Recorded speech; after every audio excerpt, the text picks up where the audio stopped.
Yes, how's it going, people? Good evening. 12th man's back. Arsenal roundabout is back. And do you know what? Got a bit of a new panel, actually, because tonight there's no Lee Gunner. He's doing watch-alongs all night. I don't know what's happening with him. We've also got No Igal, who's out with a wife tonight. So big up to both of them. They're always usually here. And do you know what? It might be a little bit of a quieter stream without those two ranting at each other. So we might actually get a word in edgeways with these guys now. Big up to Shane and Aaron and Matty who have come on tonight. There's no Christian because he's been filming stuff with Razor Ruddock on TNT, bless him.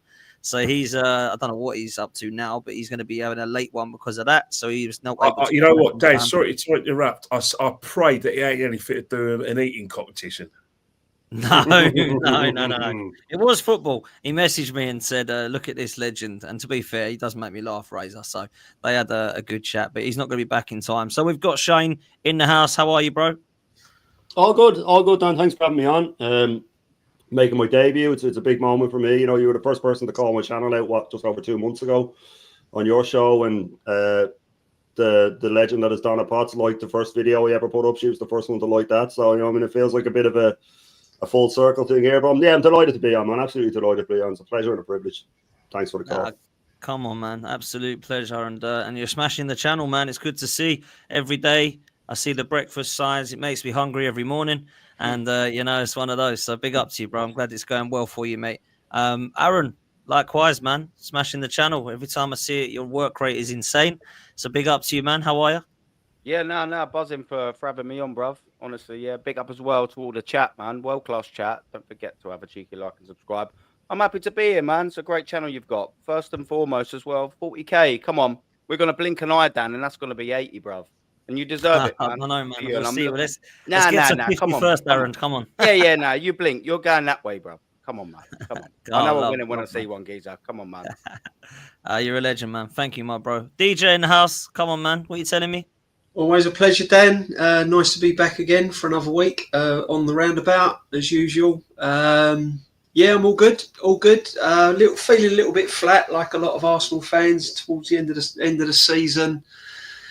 Just want to see the back of it now, if I'm honest with you. Looking forward to the chat tonight, and it's a pleasure to be alongside everyone here, and Northside and everyone. So yeah, big up, man. Everyone, come on. Big up. Legend, man, legend. Matty in the house. Do you know what? I've got a funny story to tell you, actually, Matty. You'll like this one, right? I'm going for a wander yesterday because it's such nice weather. I thought, let's get out of the house. Went for a little bit of a wander. One of my headphones that I use is bust, right? So as it broke, what I was listening to came out on my phone, and it's your voice. It's your voice note because you'd voice noted me, right?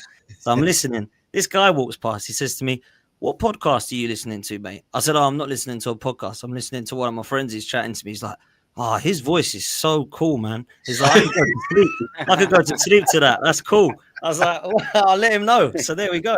Hey, man.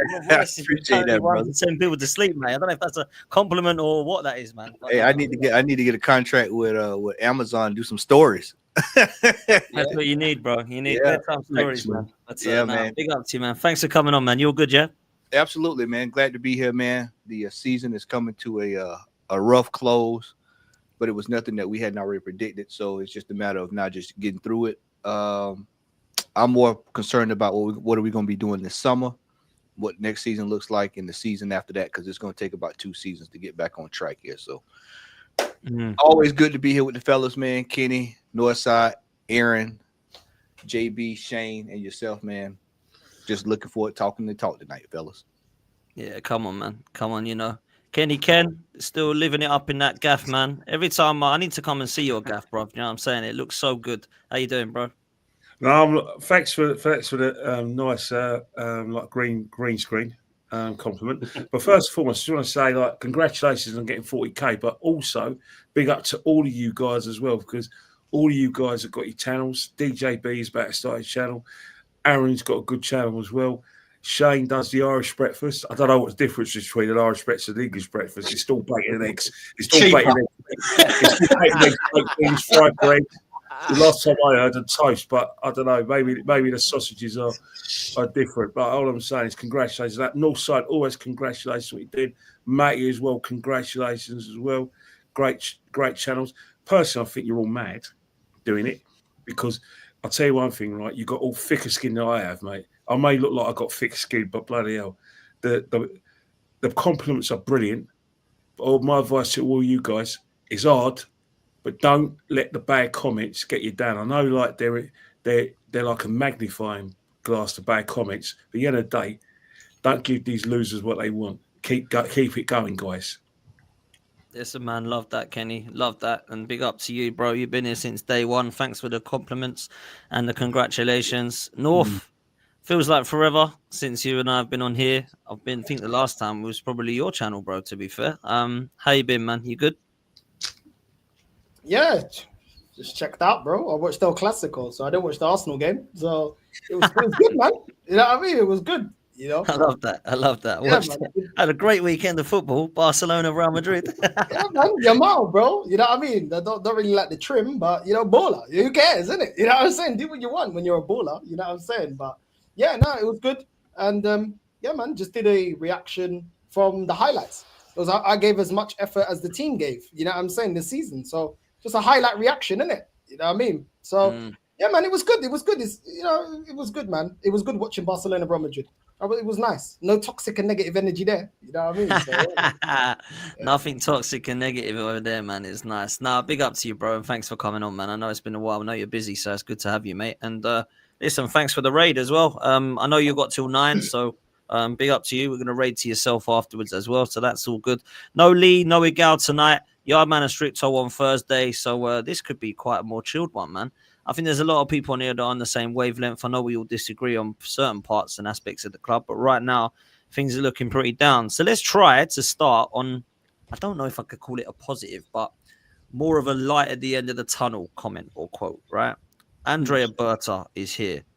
And if I'm honest, it's probably the biggest positive that I've had in the last 5 years under this club, because the Kroenke's appointments so far have been nothing short of abysmal, in my opinion. And now that we've got somebody who actually knows what he's doing, I'm expecting a huge summer. Now, David Ornstein doesn't always get everything right, it's like some people like to say. However, he's predicting a huge summer for Arsenal. And so is Fabrizio Romano. There's been talks today from John Cross and by Carver and by Miguel Delaney and by Sammy Mockbell talking about who we're linked with. Now, I know some of that is because the new kit's coming out and season renewals around the corner. We ain't stupid, right?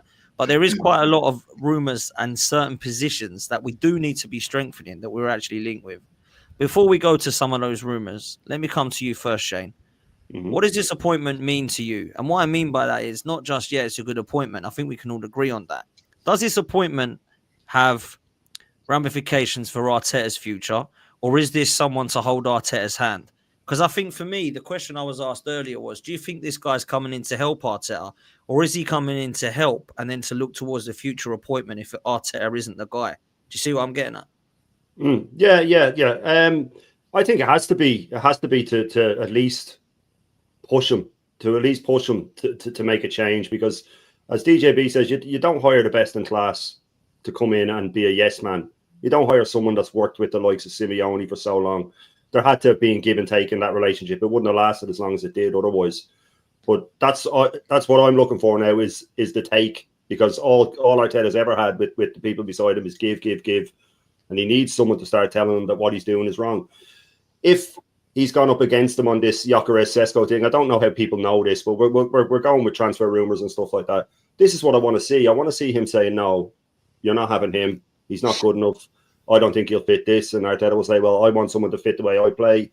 And maybe Berta will go, well, maybe you need to change the way you play, because I'm of the belief that no matter who we sign up front with these tactics, it won't really make much of a difference. If we're just playing little horseshoe passes around the box all the time, there's no point having a Gyökeres making runs. He'll just be making runs and turning back again, making runs and turning back again.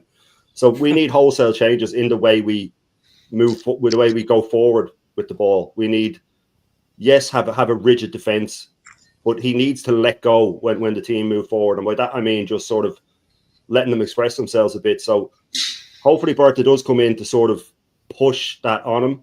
And hopefully he comes in to ruffle his feathers, because he needs that. Arteta needs his feathers ruffled, because he's just gotten too complacent now. He's gotten to the point where you see him in interviews and press conferences where he just, when he gets questioned, the rare times he gets questioned, he's in disbelief that someone's questioning him. And that comes from the way he is in the club, the way he gets everything he says is gospel, you know. And now that reporters are finally asking questions, he looks absolutely stunned that someone would dare question him. So for the Berta thing, I don't think you'd bring someone like that in just to be a yes man. I don't think you'd bring in, like DJB says, the best in class just to be a yes man. He's been brought in to make changes because the board can see it now. And he'll look at that wage budget and he'll look at the players that are on high wages, the Jesuses, the Havertz, the likes of that, and go, what is going on here? What is going on here? We went through Atletico's wage budget on Aaron's last night, and the likes of Sorlot is on 40 grand a week. You know what I mean? So he brings in players the right way. He brings them in on a lower wage, and it's performance based. You do well, listen, we'll throw another 100 grand on that. No problem next year. If you come in and ball out, we'll throw 100 grand on that. He doesn't like quadruple their wage the way we do. So hopefully he's come in to do that. It'll be harder to do with us, I think, the players he's going for. But as we know, Berta likes to get a couple of gems along the way, a couple of a 10 million, 15 million pound player here that ends up being an absolute baller from the second he steps on the pitch. So we need a couple of them. We have to have a couple of them because we don't have enough to sign 4 or 5 top players. So hopefully he knew he was coming to Arsenal earlier in the season and he kept a few of those gems in his back pocket for when he comes here, because we need them. Because without them, if we're signing 3 top players, the rest are going to have to be average, or we're going to have to use the loans going back. So yeah, to answer your question, I do think he's here to definitely go up against Arteta. And if Arteta leaves, then fair enough. But if he stays, he better start towing the line. And that's the way I see it. Man. No, I agree with you. Listen, there's almost 1,000 people in here already, which is mad. Make sure you hit the like. Make sure you hit subscribe. Make sure you're following every single one of these guys as well. Everest is putting all their channels in the chat as well, like a legend. And anyone that's disrespectful will get chucked out by you guys. Big up to Martin from Mancunian Way, one of the Man City fans who keeps it real. He's having a dig about 115, which does make me laugh because apparently Man City are getting relegated through 115, but they're signing Reinders, Wirtz, and Morgan Gibb White. So how's that going? They're going to get non-compliance fines, and that is it. They're going to get nothing, man. I'll tell you this now. I've said this all along. It's ridiculous. But there we go. Northside, let me come to you, bro, because I know you don't have massively long tonight. Let me throw this super chat from Netweed who says, I'll rate Berta on August the 30th. Due to Clown Tetta's constant bottling and handing titles to our rivals, I don't trust anyone in power here anymore. Does he have a point here, bro? This is how I answer it. I've been looking and I've been scouting Arteta's press conferences and match reactions lately. So let's go to the questions. Let's go to how he's answered questions from the journalists about getting in a striker. The first time he was asked about a striker, he said probability, guys. The probability of scoring from 90 goals scored by the team. Yeah. I don't know if this manager is sponsored by Bet365. I don't know if he works for Ladbrokes, maybe William Hill. You know what I'm saying? I don't know. But it looks like the probability didn't work out. Then he said it's too simplistic to look at striker. Too simplistic. Then his next response was, we have to love the players that we have. Well, I'll tell you, if we have to love the players that we have, why did you get rid of Balogun? Why did you get rid of Nketiah? Why are you trying to get rid of Kivior? Why are you trying to get rid of Zinchenko? Why did you get rid of Trusty? Why did you get rid of Karl Hein? Why did you get rid of Ramsdale? If it's all about loving the players that we currently have, why you get rid of Holding, El Nene, all these players? Why? Okay, cool. But we have to love the players that we have, yeah? Then he said about a striker, again, he was asked, he said, we have the data others don't have. You have the data that others don't have. Okay, cool. So how is it that there's Pavlidis at Benfica that was bought from AZ Alkmaar for 20 million euros, and he scored multiple goals in the Champions League, scored against Barcelona. Yeah, that's a striker that Benfica scouted. Dovbyk, Santiago Jimenez, Gyökeres, Osimhen, Santiago. Who else? Flipping Watkins is there. Cunha is there. Who else? Do you know what I'm saying? There's so many strikers out there. How come you can't identify a striker? But apparently he has more data than the fan base. Okay, let's continue. Asked again about a striker. He said, we could have played the exact same way and got to the final. And this is how he said it. And then what? And then what? So, Arteta, we didn't get to the final. So then what? If we did get to the final, do you know what? And then what means? Then what are you doing in the final? How are you going to win it? Because getting to a final isn't an achievement. Look at his responses when asked about getting a striker. The probability of us scoring, we've got 90 goals. Where was those 90 goals serving us when we got kicked out of the cups by Man United? We got kicked out of the cup by PSG. We got kicked out of the Champions League by PSG. We lost games like Bournemouth. We dropped points to Fulham. We lost points to Aston Villa, Everton, Chelsea, and we had a full squad when we faced Chelsea, and we still dropped points in that game. Where was the 4 points when we went up against Newcastle? 3 attempts, we lost. So it's all good spreading goals around. Where are the goals when we're actually in knockout stages? Where are the goals when it's the crunch end of the season? Where are the goals, bro? Okay. And the last thing I'll say, we bought Marquinhos instead of going and getting Kvaratskhelia. We had a scouting Kvaratskhelia. He had one bad game, and we opted to go get Marquinhos for 3 million. Can anyone tell me where Marquinhos is now? Can anyone tell me? I'm being toxic and negative, yeah? Can anyone tell me what Marquinhos is doing for our club? Is he going to be part of the squad next season? He's leaving on a free. Do you reckon anyone's going to give us 3.5 million like Edu did, though? He's a winger that's playing left back in the Brazilian league. He can't even hold down the winger position in Brazil. And we opted to get him when we could have got Kvaratskhelia for 20 million. Yeah? Also, the last thing I'll say before I shut up, Inter Milan, just for the facts, because we're always labeled the negative ones. Yeah? Inter Milan bought Fratesi for 31 million euros. Could we not afford that? They bought Zielinski. They actually didn't buy him. He was free. Summer, the goalkeeper, they bought him for 6.9 million euros. Is he not better than the goalkeepers we bought? Acerbi, 4 million euros. Thuram, free. Bisek, 7.2 million euros. Mkhitaryan, free. Kanoglu, free. Barcelona got Dani Olmo, 55 million euros. They bought Pedri for 23 million euros. They got Rafinha for 58. I'm sorry. Am I missing something here? And all of a sudden, we're supposed to believe in this manager, supposed to believe in this project. Who's in the final and who's not? Who spent more money and who's not? Also, do you know how much Dumfries they bought Dumfries for? The last thing I'll say. Inter Milan bought Dumfries for 14 million euros. Mm-hmm. We got Davaj. We got Zinchenko. Believe, we're negative. We're so negative, we can't compete. Inter Milan, bunch of freebies and players under 30 M's. They're in the final and they've won their league.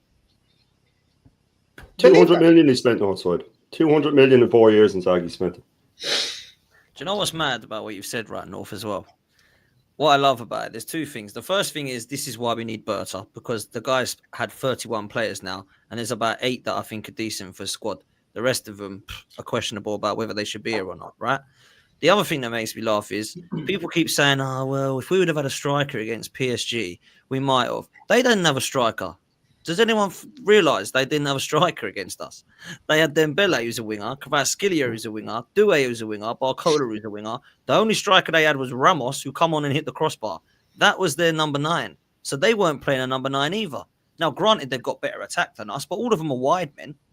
So this is the thing. He's been able to, Luis Enrique, get the best out of that front three when he hasn't even got a proper out-and-out prolific number 9. He's turned Dembele into that, but he wasn't that. He was balling out for Dortmund and Barca on the wing. So, this is what I don't get about it. And I think with Berta coming in now, I just hope now they say, there's the keys. This is your job. Your job's on the pitch. Your job is to go and sort this out. And I don't want anyone telling me that, oh, we don't want Gyökeres. Arteta didn't want Gyökeres. He wanted Sesko. Well, look, don't go and get what Arteta wants then, because we've seen what happens when we get the ones that Arteta wants. Yeah, we end up with Zinchenko and Marino playing up top and Havertz playing up top and all this crap. Yeah, that's what I see it as. Matty, I'll come to you next because I know you've got a say on this Berta thing, man. What are you telling me, bro? Berta is here to clean up some messes, and I just want everybody to know it's not going to be right away. It's not going to be he's going to be able to get it all done at one time. This is going to have to be slow and systematic. But the first piece of business is trying to get the some of these strikers and players that we need over the line immediately. People forget we've got two transfer windows this year. We've got one starts June 1st to the 10th, and then I want to say it's from the 16th or so all the way to September. But teams that are in the World Cup, they can get players to come into the latter stages. So they'll be actively buying if need be, because they want to try to take that competition a little bit more serious this go around. He's got to come in here. He's got to deal with players on these absorbent wages. We've got players like Havertz, top dollar. We've got just you can just go look at the wage list. It's a nightmare. If you want something to go look at that. He's me personally. I told Diluted this earlier. I was on with Diluted Gooner earlier, and I told him, I said, for me, big up Diluted. I told him, I said he's going to have a sit down. Someone sit down with Kai Havertz and say, hey brother, we're gonna need to renegotiate this contract if you plan on playing for this football club, because we have got too many players on wild wages where the output is not equaling the wage. I'm telling you, Jesus, look at the wage, needs to be fixed. Berta is coming in this door, and everybody keeps going, well, what he's going to do? DJ, I'll tell you the same thing I told DJ on Sunday. Look no further than the fact that if they really wanted to ease the way out, they would have just stayed with Aito. They got someone that has no ties to the football club. None. Zero. Zilch. Meaning he has no emotional investment in this manager. So, therefore, he's going to judge him like as I just stated. And me, for one, I am excited. I can't contain myself. I really can't. I can't contain myself. This is one of the best signings we've had in decades. I told Guns last night. We had a good conversation last night. I said, before anybody goes crazy and clip this up, I'm not saying he's David Dean. I say he carries himself in the mold of someone like David Dean. Suits, serious looks.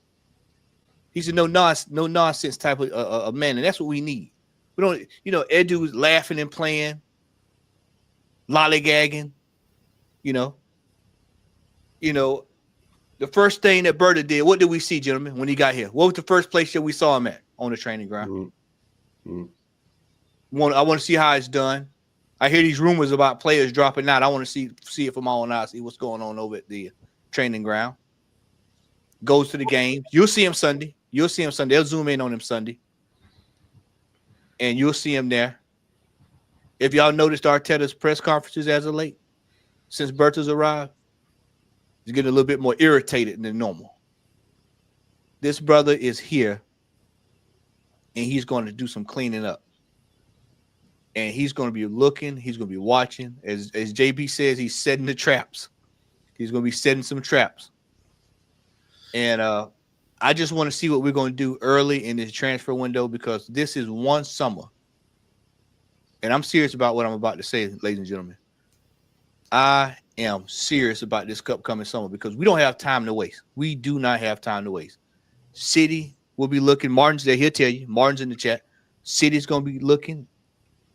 And I broke it down like this earlier with DG earlier. I said there'll be world-class players. Then there'll be tier B and C players. We tend to go after tier B and C players. So that means that if City loses out on a world-class player, they may look and say, you know what, let's go down to tier B. That's where we are. And if we hadn't done our business, then now you're in a bidding war and you got to compete with City. We need to get our business done like this. He's not going to be signing 8, 9, 10, 15 players this year, so throw that out your head. If I had to guess, it'd probably be anywhere from 2 to 3, possibly a loan, as Shane stated earlier. And then that's going to be it. But he's going to be getting exactly what the team needs.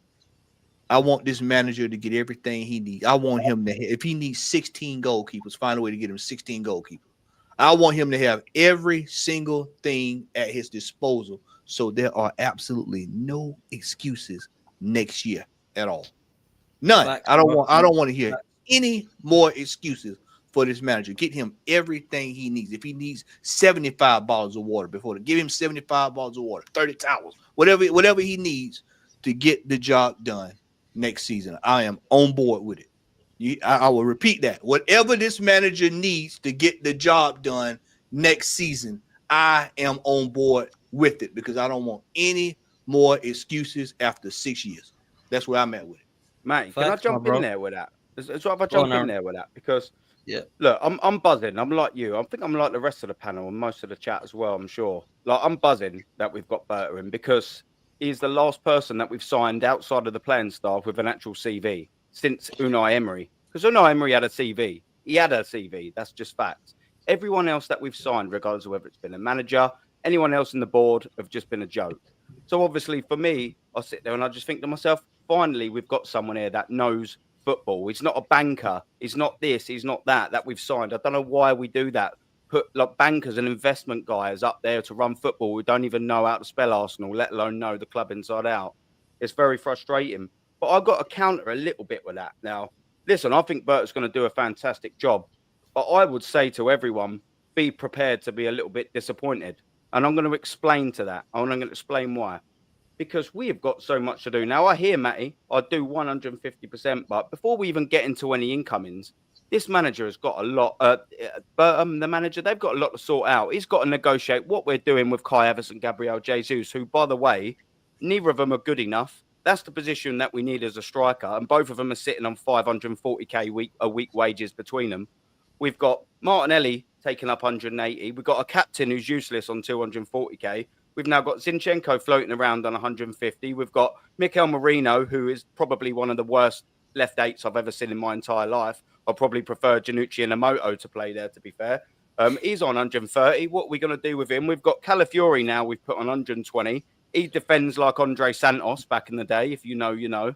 So we need another left back. Oh, yeah, and we got Kieran Tierney. Oh, wait. Oh, yeah, we give him away free for Celtic and decided not to renew that. Berta will be devastated by that, by the way. We've also got Tomiyasu, who, I mean, has had 6 minutes probably in the last decade of football at Arsenal. What we're doing here, we've got so much to clear out, let alone that's even before we start on the signings. We've got contracts to renew. We've got two of our best defenders, Gabriel Magalhaes and Saliba. They've got 2 years left on their deal. What happened to 5 years ago when we were told that we will never let this players run down to and below contracts anyway? We've got Saka on the same thing. So he's got a lot to do before we even get into the signing. Now, I hear you, Matty, 2 or 3 signings. That's probably realistic. But if we're in reality, what we need is a backup goalkeeper. We need another left back. We need another right-sided centre-back. Because guess what? 2 years ago, we bottled a league title. That coincided with Bill Saliba's injury. Guess what? We still haven't signed a right-sided centre-back as cover. So there you go. There's 3. We're also probably going to lose Partey and Jorginho. So they need replacing. There's 5. We did another left 8 because Marino's crap. There's 6. We need a number 10. There's 7. We need 2 wingers, a right and a left. We know we definitely need another left because in Martinelli's pomp, he tried spending 90 million on Mudryk. So that's inarguable. We need another left and we need 2 strikers. That's 11 players. Now, do I realistically think that we're going to get 11 players? No. But I mean, there's a lot of work to do. That's what I'll constitute as a 10 out of 10 window. Get me 9 players. Sign 5 of them contracts. Get rid of 5 of the crap. But we're probably going to do a fraction of that. So whilst I do believe if Berta comes in and say he does Steiner Gyökeres, we've seen the Zubamendi deal. I think that deal's been harshly treated. Whilst I've got no insight on Zubamendi because I don't watch the Spanish League and I don't watch him. What I do like about that deal, however, is that we're getting things done. That deal got done on the 10th or 11th, assuming that's right. When Fabio says it hits harder, let's just get it right. It usually is there or thereabouts, right? So we've got that deal done. I think fair enough. Is that Berta coming in and going, Arteta, right, you've wanted this geezer for a year. Do you want him, yes or no? All right, there you go, release the clause. I hope it's that scenario where Arteta's they're not messing around and taking ages to sign players. Berta's hopefully coming in and going, do you want him, yes or no? If the answer's yes, then we're signing him. Job done. I've been in La Liga for 10 years. Yes, I like him. And that's what I want us to do with Gyökeres. Do the same thing. As soon as that deal becomes available, release that clause. Don't scrape around and try and get him for 70 million, like we see. Because guess what? We've seen with Mikel Merino, 1 year left on his deal. Sociedad didn't want him at the start of the season. Arsenal wanted him at the start of the season. He wanted to come to Arsenal, and it took us 6 bloody weeks to sign him. By the time that we scrape around trying to save 5 or 10 million for Victor Gyökeres, guess what? Someone's came in and paid the release clause and given 300k a week. Bye-bye. And all the time that we've wasted, all the other targets are gone. So there's a lot of... I'm prepared for a little bit of disappointment, but I'm clinging on to a little hope. And it's an annoying word, hope, because that's all we've got. We've got such low expectations by what we've seen for the last 5.5 years. It's frustrating, boys, but if he can just come in and at least, just like Matty said, give us 4 players, but they've got to be the right players, Dan. They've got to be. They can't. It's all well and good. We can't criticise if they go out and spend 50 million on Zubamendi. They go out and get Gyökeres. They go out and get Rodrigo, and they go out and get the other ones, like a backup keeper, and all them little fillers, a couple of them. The problem is at least then we can say, yeah, he's tried. We've actually give it a go. Yeah, that's fair enough. But what's the reality of them all being the right signings? And that's why I hope that Berta's coming in and he's going to reinforce that they are the right signings. But let's get this right, ladies and gentlemen. Since Arteta and Edu, but Arteta's still here, we've signed 27 players on permanent signings. 4, maybe 5 of them are half decent. Do the math. That means that every 5 signings that we make there or thereabouts, only one of them's half good. And that's worrying for me. So I just hope maybe Berta's got his own plans, because we need things to go right. Whatever signings that we make, they need to come in and they need to hit the ground running. There ain't no 6 months, give them a year, like Calafiori and Mikel Merino. That has been an absolute shower of so-and-so, them 2 signings. We've given them a year and neither of them are it.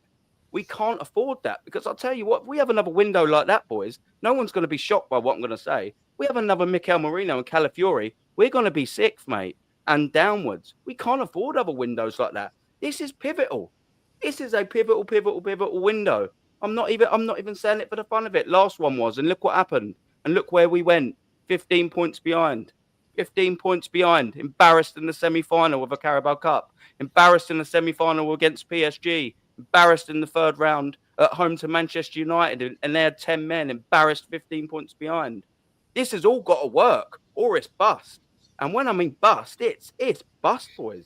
I don't know. I don't want to put a damper on it, but I've just got a set reality in here. Do you know what I'm saying? Like, I just want us to start this window well. And if signing Zubimendi is a sign of things to come, buzzing. Let's get it over the line. But I'm going to be waiting until the 2nd of September, and then I'm going to be having my 2 pence on it to see if we're actually a serious club or not. Because we'll know by the 1st of September. We'll know. And if we ain't, God hope us all for the rest of the season, boys. No, listen, I think you're spitting facts, Aaron. I think what you're doing there is sensible. You're not getting over the top excited. You're looking at what you're going to be expecting, and you're looking at keeping your expectations to a level, because the club has put us in that mess, right? They have. And do you know what? As much as before we come on to some of these transfer rumours, which I wanted to talk about or touch on at least, the first job that he's got to do, right, DJ, is look at Saliba, Gabriel, Saka, and Martinelli's contracts, which are only 2 years away. Trossard's got 1 year as well, which will be looked at, by the way, which apparently we're looking to try and negotiate with. Thomas Partey, he's another one that looks like he could be off this summer unless we decide to give him an extension.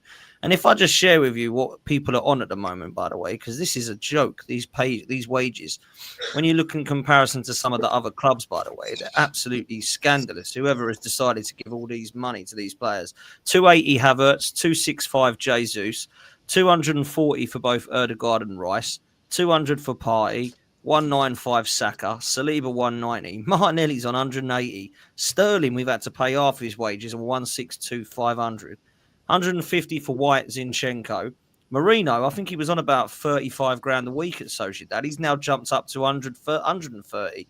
You got Ricardo Calafiori, who was on about 15k a week at Bologna, now he's on 120. Yeah. You got Jorginho on over 100. Tierney's still over 100. He ain't hardly kicked a ball for us for about 4 seasons. Gabriel's only on 100 grand a week, which is scandalous, by the way. And then you've got Raya and Tomiyasu. That's a joke. He's on 100 grand. Tomiyasu, 100 grand a week. He's played 6 minutes this season. And then it starts to go below that with the 90s with Timber and Trossard. And then Kivior's on 58. I'm sorry, man. Whoever has decided with those wages is a joke, but that wasn't really my main point, DJ. My main point, of course, was. Hey, Dan, just to, when you read something like that, you know what happened after you get through reading something like that. This is what you get. You get one of these right here. Yeah, that's what you get. You get a scream. That's what you get when you see that. That was a horror show right there. What you just showed. That was a nightmare on Elm Street right there. That was it right there, what you just saw. Yeah, I mean... Honestly, bro, I can't complain. I can't even say that's not true, mate. Go on, DJ. Dan, for me, it's years of neglect of this football club. It's years and years of neglect. It's Pinky and Perky. It's the blind leading the blind from the start, Edu and Arteta. Car boot salesman and someone that puts out the cones in charge of a massive club. Edu, I was glad he went. And you've only got to see the mess the wages are in and the players we've signed. Along with this, Arteta and Edu together. Unfortunately, one still remains, and that's the football manager. Not only has he had a big say in the signings and the mess the wages are in, he's also now managing. His managerial skills, his on-field skills and everything else is a mess. So Berta coming in is kind of having to kind of sift his way through the debris, if you like, what's been caused. So he's got to look at contracts. He's got to try and secure our assets. And then on the other end, for me, he's going to be looking at, well, how am I going to do that if these guys are young, talented footballers and they're not winning trophies? So how long can you keep a player at a club? And I'll put Saka in this as well. How long can you keep a player at a football club where every season they're going on international duty and seeing other team members taking trophies, medals, etc., and they're languishing at Arsenal with nothing to show for their efforts? And then Berta's then got to turn around and say, well, look, we'll offer you this, we'll give you another 3 years, and they're going to go, well, that's not all I want. It's not about the money now. I've got houses, I've got cars, I've got holidays, I've got all the clothes, I've got everything I want. I'm set up for the rest of my life. I want a trophy. I want to tell my grandkids and my kids, look what I've won. So Berta's got that kind of road to cross. And then he looks at the players that have already been signed by the club, and he looks at the wages. So you got Isak at Newcastle on 120 grand a week. Let that sink in. We've got Kai Havertz on 280. Make it make sense. That's a disgrace. That is a disgrace, bro. Yeah. But the problem is, right, the problem is, and Northside was spitting the facts as well, and I'm spitting the facts now, is when we get questioned, when we get called toxic, when we get called negative, they don't look at the facts. They don't study the facts. They don't study the core virus of what this manager and previous sporting director has done to the club. They don't look into the archives of what's actually been going on. We've seen what's been going on the field of play. We've seen the debacle of binning FA Cups, binning Carabao Cups, putting all your eggs in one basket for a Premier League that you can't win, rocking up in the Champions League quarter-final, Bayern Munich can't win it, semi-final, PSG can't win it, even though fans were booking their Munich tickets. And poor old Berta is going to be the scapegoat. Berta don't realise what he's heading for. Berta is going to be the scapegoat. Because if it all goes wrong next season, then it's going to be, well, since Berta's been at the club, he's upset it. Since Berta's been at the club, he's done this. And he will be made the scapegoat. And that's my only worry. I'm hoping he's there not only to ruffle feathers, but he is in there to go to the Cronkies and go, look at what the mess this club is really in. And the Cronkies are going to go, well, hang on a minute. Let him have his signings. Let him have his Gorkarez. By the way, I don't want Zubimendi at this football club. I think Zubimendi is a bang average player. I think he's like for like. I don't think he's the midfield player we need. I think we need a dynamic attacking midfield player. Go and get me Bruno Guimaraes at Newcastle. Go and get me a Tonali. Go and get me a Morgan Rogers. Not Zubimendi, because you're going to see exactly the same style of play in midfield that we've been watching, sideways and backwards. So I don't want him. I don't want Zubimendi at all. But, again, is what Berta's signing, or is it Arteta's signing? I think the first couple of signings that are going to be made are going to be Arteta's signings. Berta's going to say to him, okay, you can have him. Yep, you can have him. Yes, you can have him. And then we'll see where we are Christmas. And if we are nowhere near in a challenging position to win this Premiership come Christmas, Berta can then go back to the Cronkies and go, I told you, this is the problem. This is the real problem. It's not the players. Leave all the wages and the contracts to me. That's my job. But I'm telling you the real problem. And the problem's going to be, Dan, and I don't care what anyone says, we can sign prime Messi, prime Ronaldo, prime Gareth Bale, you name it, we could have had them at this club. But whilst you've got this manager at this club, we are not going anywhere. Gyökeres will come to the club, and I'm telling you now, I'll be surprised if he scores more than 15 goals under this manager. We saw the runs Martinelli were making against the weekend. Wasn't getting picked out. Gyökeres is going to be running around like a blue-ass fly. He's going to be making all these runs. He's going to be doing all stuff. If we haven't got the right man if we haven't signed the right players. And not only that, there's one final piece of the jigsaw that everyone's missing. Kai Havertz. He swears by Kai Havertz. Absolutely going to die on the hill from this signing. And no matter who we sign, he has got to warrant bringing Kai Havertz into the team. He will bend over backwards to try and get Kai Havertz in some sort of system that he plays. Look how he's getting excited, saying, "Oh, he's nearly match fit. He's nearly ready. Yeah. Why weren't he ready like the same time as Saka? Why has Kai Havertz been taken all this time to come back from the same injury? Yet Saka was back after so many months. Yet Havertz hasn't kicked a ball since. Because he's protecting him. He's trying to get him back in the team. He will rotate him with whoever he signs. And that's where we're going to go wrong. So for me, I think Berta's going to be made the scapegoat. I'm glad we've got him on board. There's a reason why we've got him in, because he's the best in class. We could not have gone down another road of Edus and people that have been linked to the club in previous years. We had to get Berta in.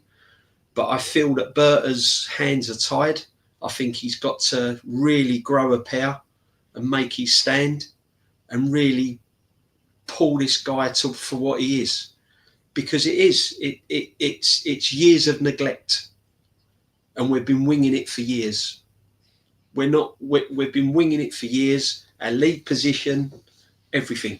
And for me, I think he's got to come in. I think he's got to get the signings that he wants, and if it all goes wrong, I just hope he's not made the scapegoat. It's the manager's the problem, and that's what he should be looking at to get out. Yeah, look, I think you're spitting facts about what Berta's coming in to do, and I hope that he does do that. I'm going to come to Kenny with the Zooby-Dooby-Doo stuff and the Declan Rice stuff and the party stuff in the middle, because I think the midfield needs to be sorted. But I'm appreciated that Northside's got about 9 minutes before his show. So I'm going to quickly ask North before I do come to you, Kenny. I appreciate you being patient, but I want to ask North this before he goes. How many players are you expecting, Northside? Real talk in this summer. Berta's got a lot of pressure on his hands. What are you saying? I saw I don't know how true it is, that Arteta's got 100 M's to spend. That's funny, because when we got the report earlier on in the season, the financial report, we can comfortably spend 250 to 300 million. So where's the money? And that includes the way things stand. We can spend 300 M's. So where's the other 200 M's? But once again, feed the fan base, 100 million we can spend. And then it said, plus the players that are leaving. So for me, Dan, they're going to do the bare minimum, like they always do. The manager keeps talking about getting the most out of the players, and it's too simplistic to go out there and buy other players. Really and truly, let's be real. Let's just say Berta does his job, yeah? This is still the same manager when Odegaard was injured. Ethan, with 10, 15 minutes being given in the Premier League, still affecting games, scoring goals last minute, bench next game. Yep. Performing against Bolton and Preston North End, bench next game. When we had an injury to Ben White, we played Partey at right back, which were games that we lost. When we've got loads of fullbacks on the bench, what's easier, to transition a left back and play him as a right back that's already naturally a fullback, or get a DM that is in his latter stage of his career and play him as a right back? Not being able to realize Kai Havertz's best position within 17, 18 games. We played him as a number 10 when he first come to the club. Bringing in Moreno and playing him as a DM, not realizing that he's better as a striker.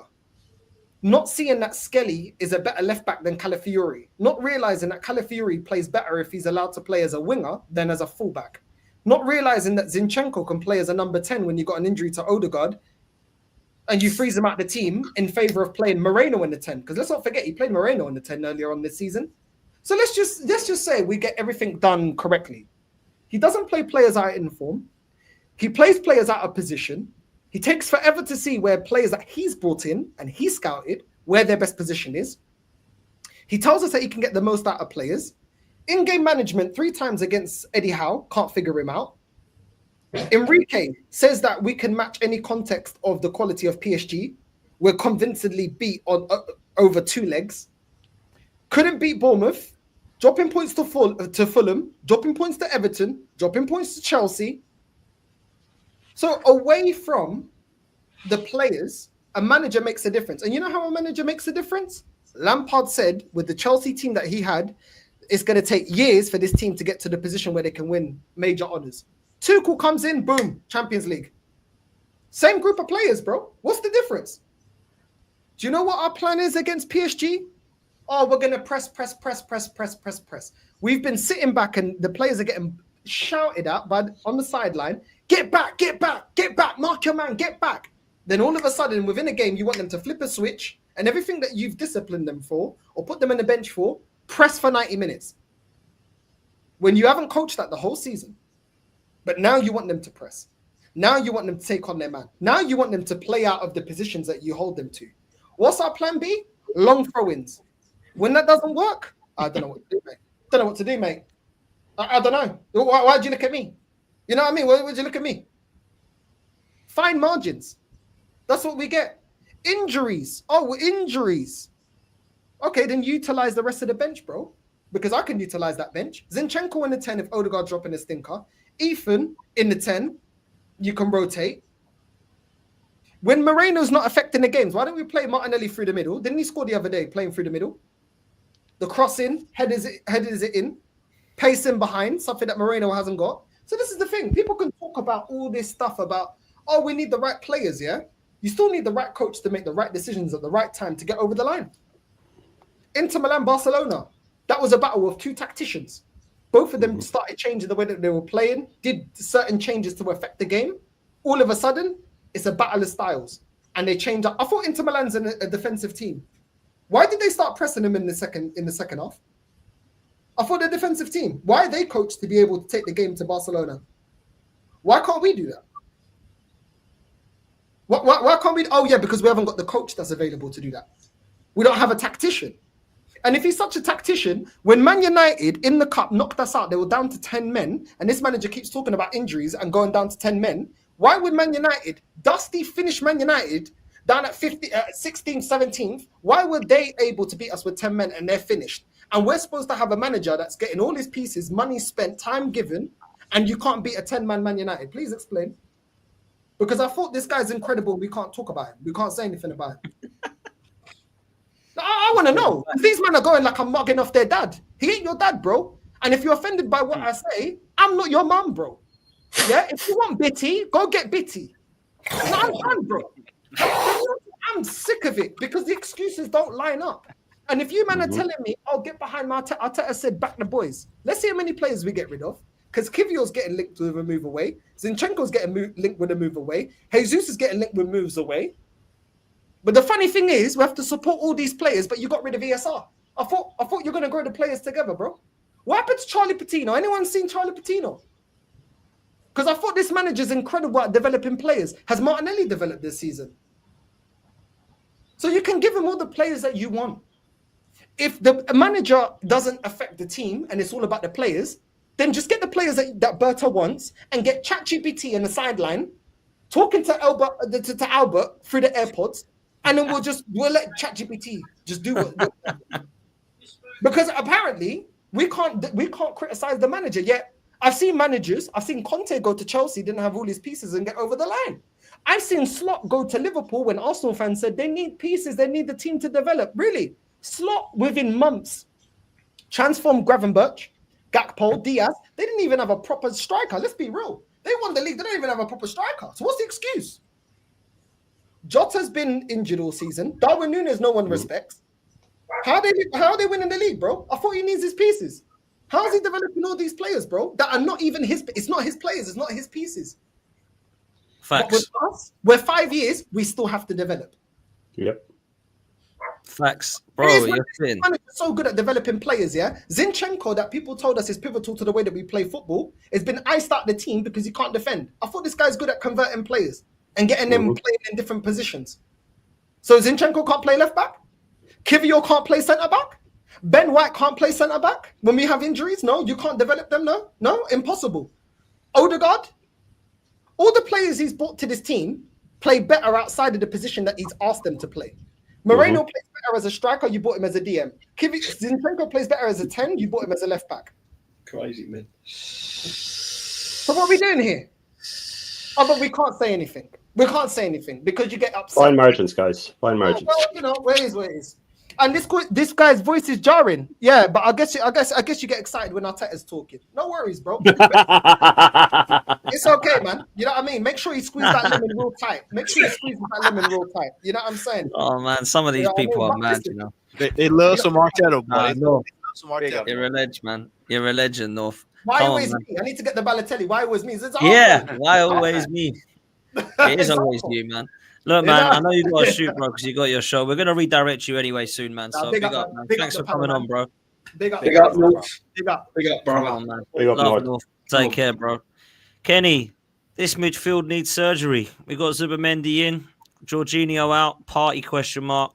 Rice, Marino, and then it looks as if we've got Ødegaard and Nwaneri in the attacking midfield role. Max Dowman does sound like he's going to be a massive part of the squad next season from the rumours I'm hearing. How are we going to get this midfield balance right, Kenny? Talk to me. Well, first and foremost, we have to accept one thing only. Players like Thomas Partey, players like Rodri, and players like Fabinho don't grow on trees. They're unique. You know, when you talk about top CDMs, you don't see many players like them. And to actually win football matches and dominate games, you actually need players of that ilk. You need a Partey, you need a Rodri, you need a Fabinho. And I do think that without Thomas Partey, especially in the big games, he's going to be a massive loss in that midfield. Because I look at Zubimendi, he's a different CDM to Thomas Partey. Zubimendi is the sort of person who will try and dictate the play. That means he'll enable Declan Rice to play that number 8 role, which I think he's beginning to play well in, and he'll give Odegaard room to get close to Saka. But it's not going to be a situation that when we don't have the ball, he's not going to be like Thomas Partey. He's not going to read situations. He's not physically capable of doing that.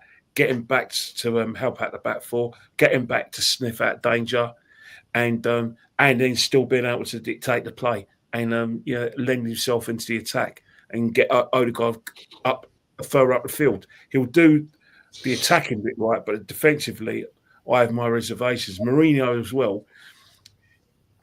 He's slowly becoming effective, but we need more than effective. There's no way Mourinho is good enough to displace Declan Rice in the number 8 position, because when we see now that Declan Rice is playing his better football in the number 8 position, plus he's still got the capabilities of tracking back and doing some of the things that a number 6 does, but not the CDM role. So we really need to. If we lose Thomas Partey, we need to get a Thomas Partey type player. And I'm not sure Zubimendi is the right man for us.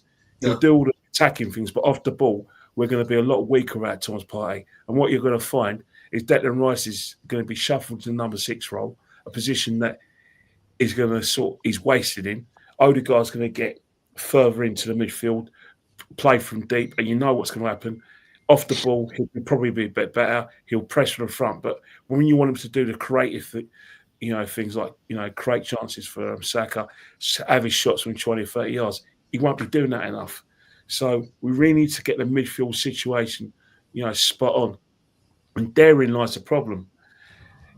We're talking about Berta being the man to get Arteta new players and, the man to change for Arsenal.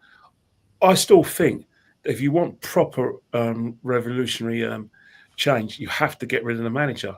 If you want to sort of revamp this team and revamp this style of play, then the players need a new voice, a new manager.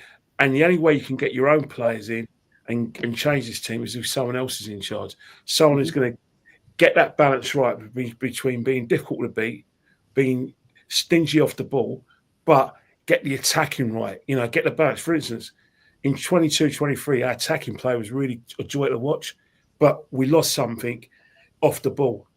In 23-24, in this season, we are excellent off the ball and we're difficult to break down, but from an attacking point of view, we're losing things. So the new manager has to get that balance right, and Arteta isn't the main. There's going to be loads of problems with Berta. What Arteta is going to learn is that he's going to finally learn what it's like to be a team manager, what it's like where he isn't going to get his own way. For instance, normal team managers have to make sacrifices. They have to go up to a player and say, you know what, I like you, but I can't afford you. And in order to get this playing, I'm going to have to let you go. He's got to have to be normal team manager makes decisions about wages. That's something Mikel has never had to do. Whatever he's got. Whatever player that he wants us to track, we'll track. We may not get him the players, but everything he's got, he's had in terms of expenditure, final say over the players. He's had all of that, and still he hasn't been able to get us over the line. And that's why he's not going to change. He's not going to give up his power base to Berta. He's not going to listen to Berta when he said, you know what, I've looked at your wage bill. Martinelli's on 180 grand a week. Jason's on 240,000. You've got to make a saving there. You've got to sell one of these players. Now, he will probably say yes to Jesus because he's injury prone. Probably say yes to Tomiyasu. But a player like Martinelli, he seems to be in denial about, he probably want to keep. And then there's another question. A team manager has to be able to deal with a situation when a big fee comes in, a big offer comes from one of their players. For instance, Gabriel Magalhaes, if someone offers him £150 million, how's he going to be able to deal with that? That's where Berta comes in. That's where they're going to have problems. When big offers come in, they're going to clash. When Berta tells him that if you want to get your striker, you want to get your attacking midfielder, you want to get your left back, your left winger, you've got to sell a star player. Sacrifices. He's never had to make sacrifices, Mikel, from what we've seen. If anyone thinks that Smith Rowe, Eddie Nketiah, Reece Nelson, Aaron Ramsdale sacrifices, then they're in Claire Cuckoo land.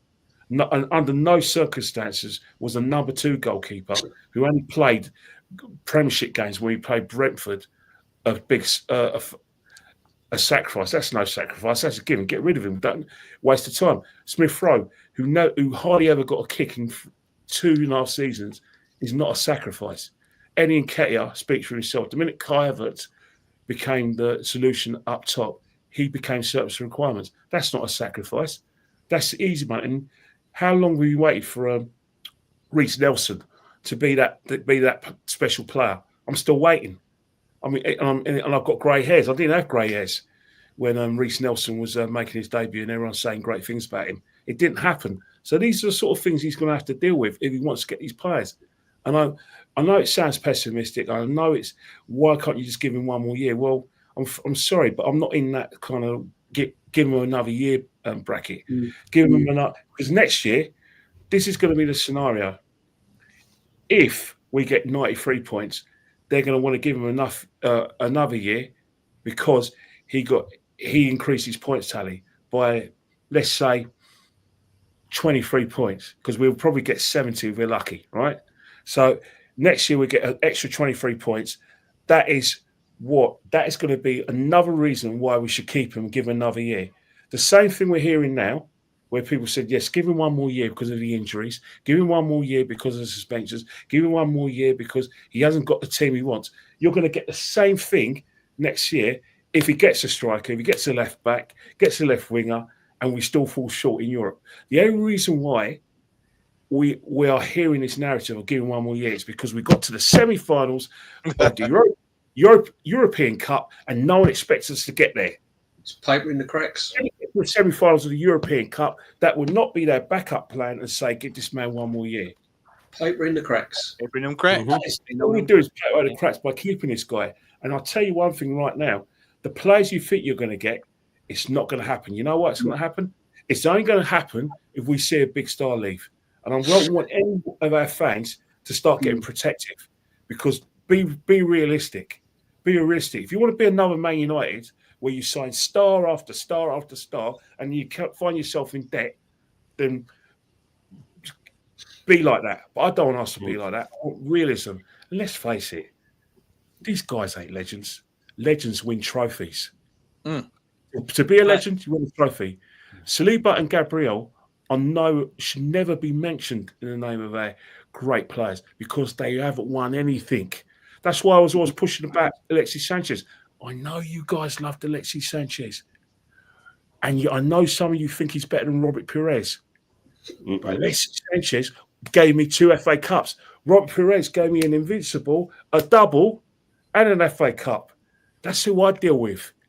You win me, you produce the goods, then you're a legend in my eyes. Bro, Yeah. you're spitting facts, Kenny. I can't even lie, bro. Absolute legend, man. There's so many facts that you're spitting there, man. I'm going to chuck a couple of the super chats. Go on, mate. Yeah, I want to ask you a question, brother, because you brought him up. I was going to save him for later on, but since you brought him up, I'm gonna ask. What Max Dowman? Do we bring him in or do we loan him out? Do you trust this manager with Max Dowman? No. I mean, did you trust that? Did you trust this manager with that player? I don't want him getting his hands on him at all. Well, Honestly, I don't want. There's one word for that, Wanyeri. Look how he's treated him.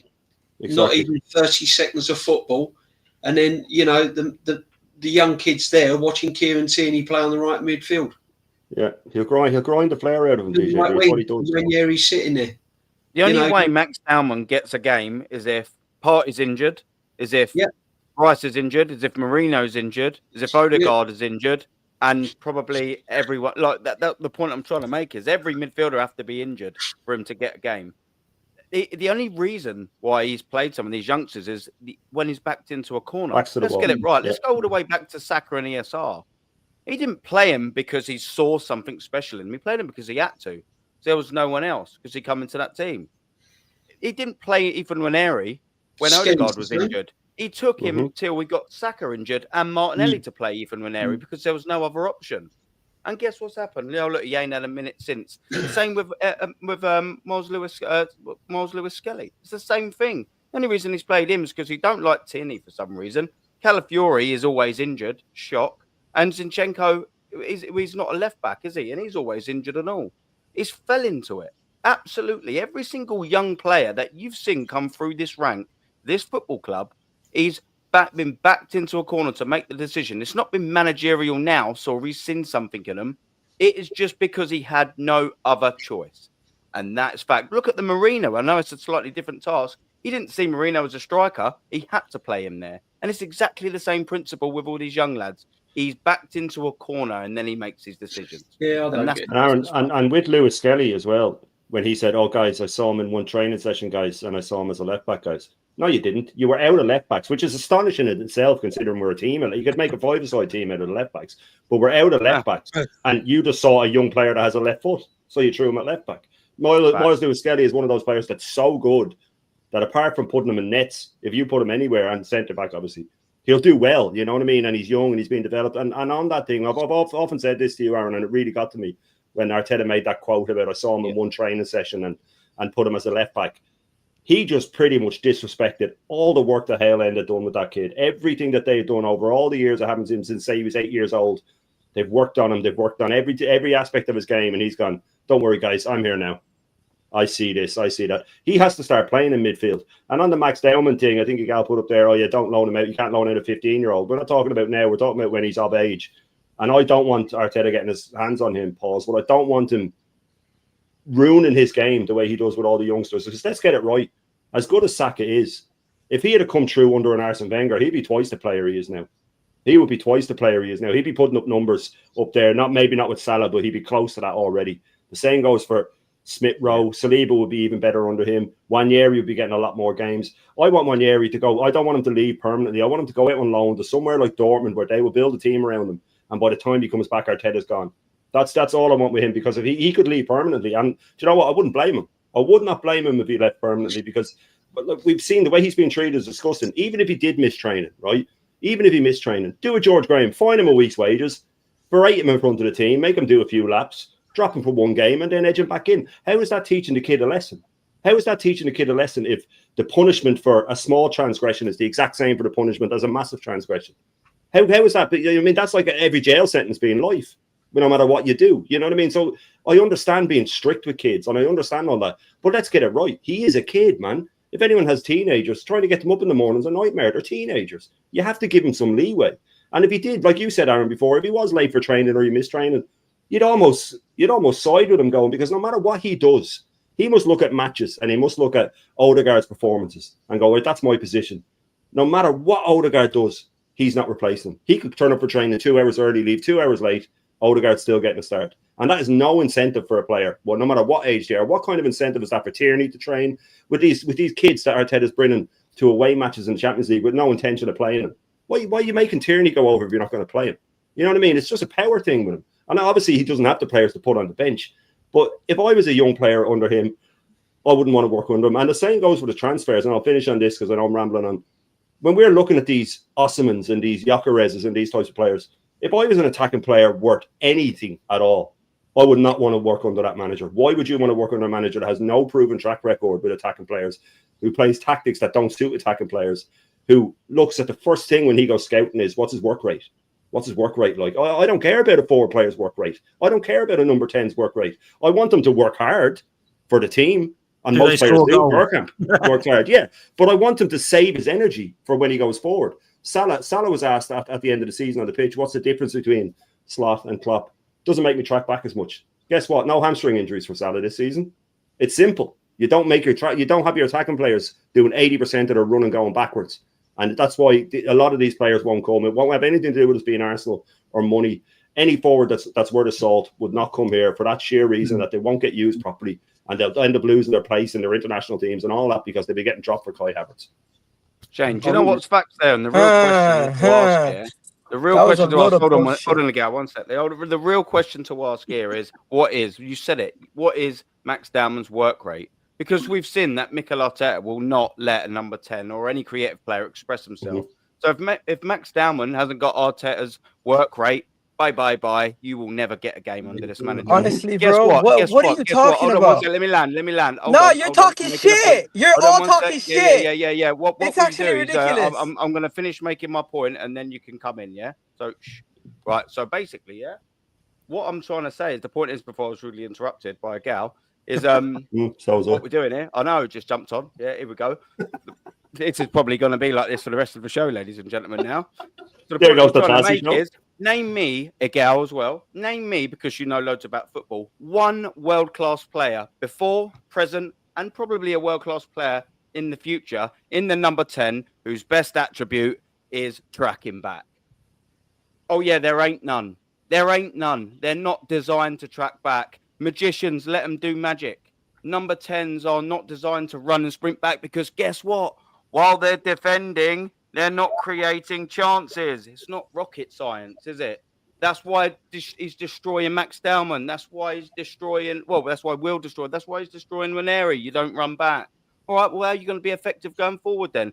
If the old team's tracking back, there's no wonder, that we're about 23 or 24 goals down from last season, because we're defending so bad. We've got no creative spark, regardless of whether you want Odegaard to be. But he had that shot against PSG, though, Odegaard. Don't forget, he had that shot. And he also had that shot against Liverpool as well. He had a shot. He had 2 shots that were good in the last 18 months. There's no creative spark in this team. Let a number 10 be a magician, for crying out loud.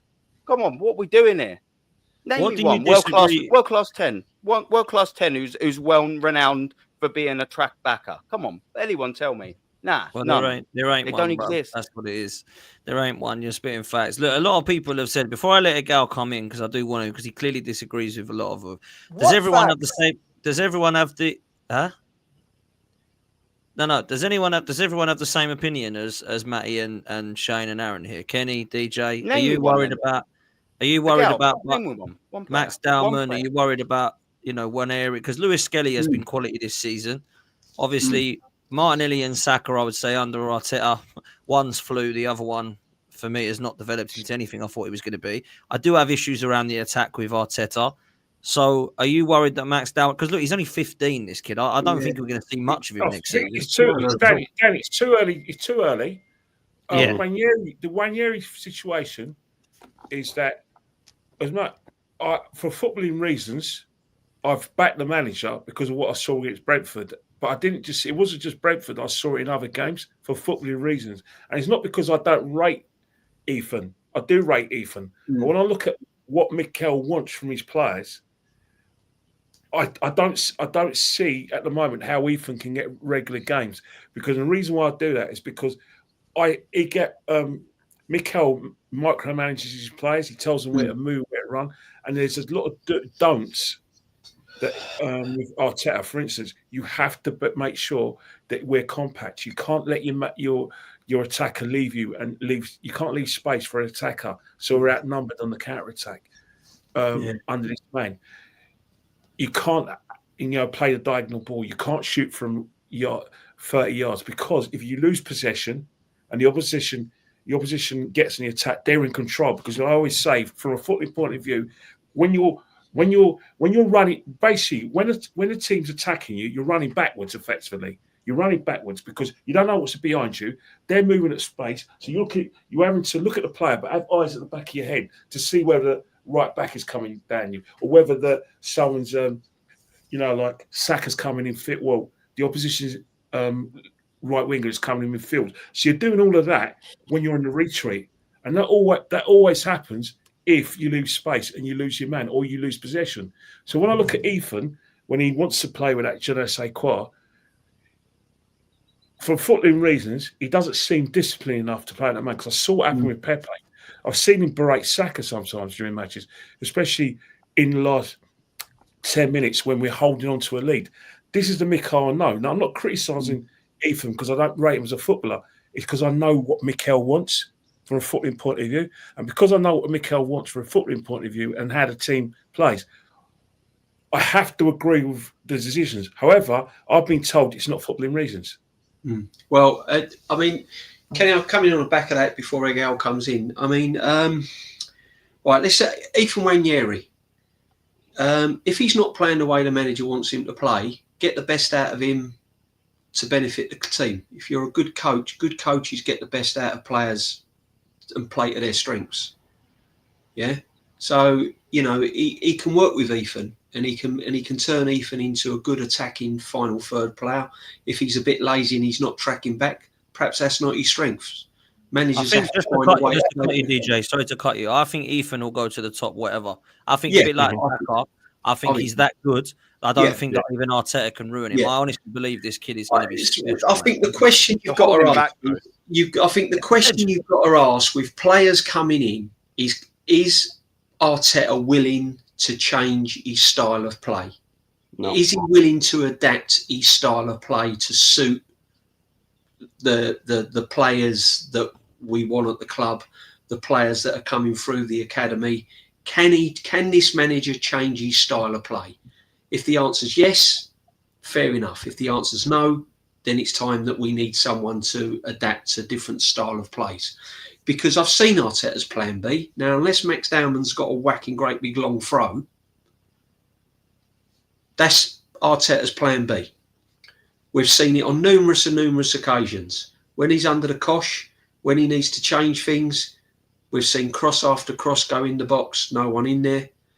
PSG in the semi-final, Raya booting it long, crazy gang style, Wimbledon settings, Party coming on, making long throws, etc., etc.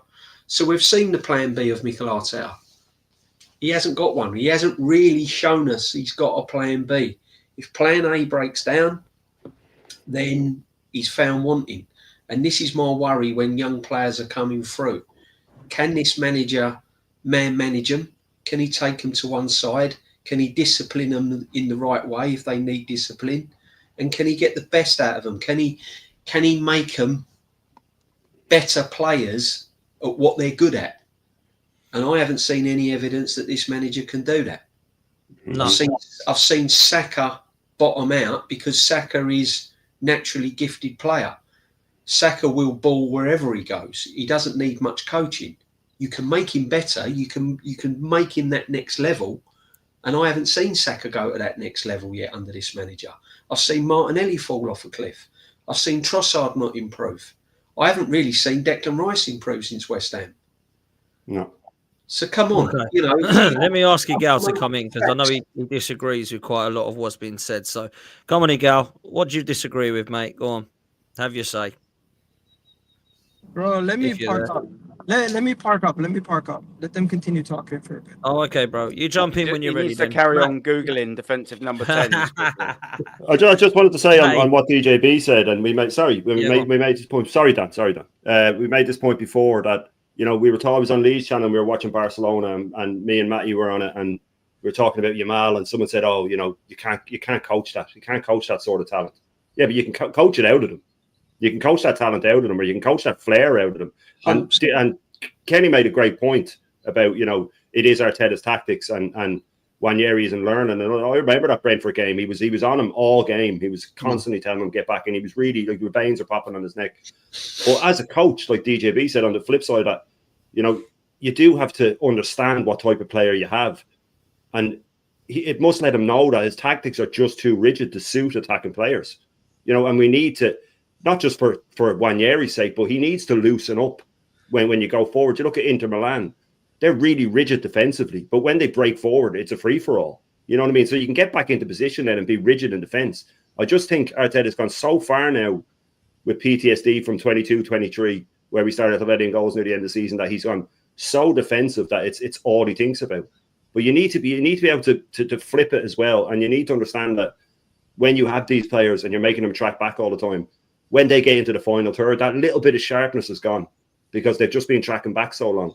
So I do think he needs to learn, and I don't think Arteta will ever learn because I think he's just so stubborn that no matter what he sees, he will never change the way he plays and never change the way. You know what, Shane? Right, there was a point in the chat which actually was quite a good point, actually, which I suppose could give a little bit more devil's advocate, which I suppose is what I should try and do more as a host. But I do struggle when you're all spitting facts, in my opinion. I must say, he has changed his style of play 4 times in 5 years, so he can change his style of play.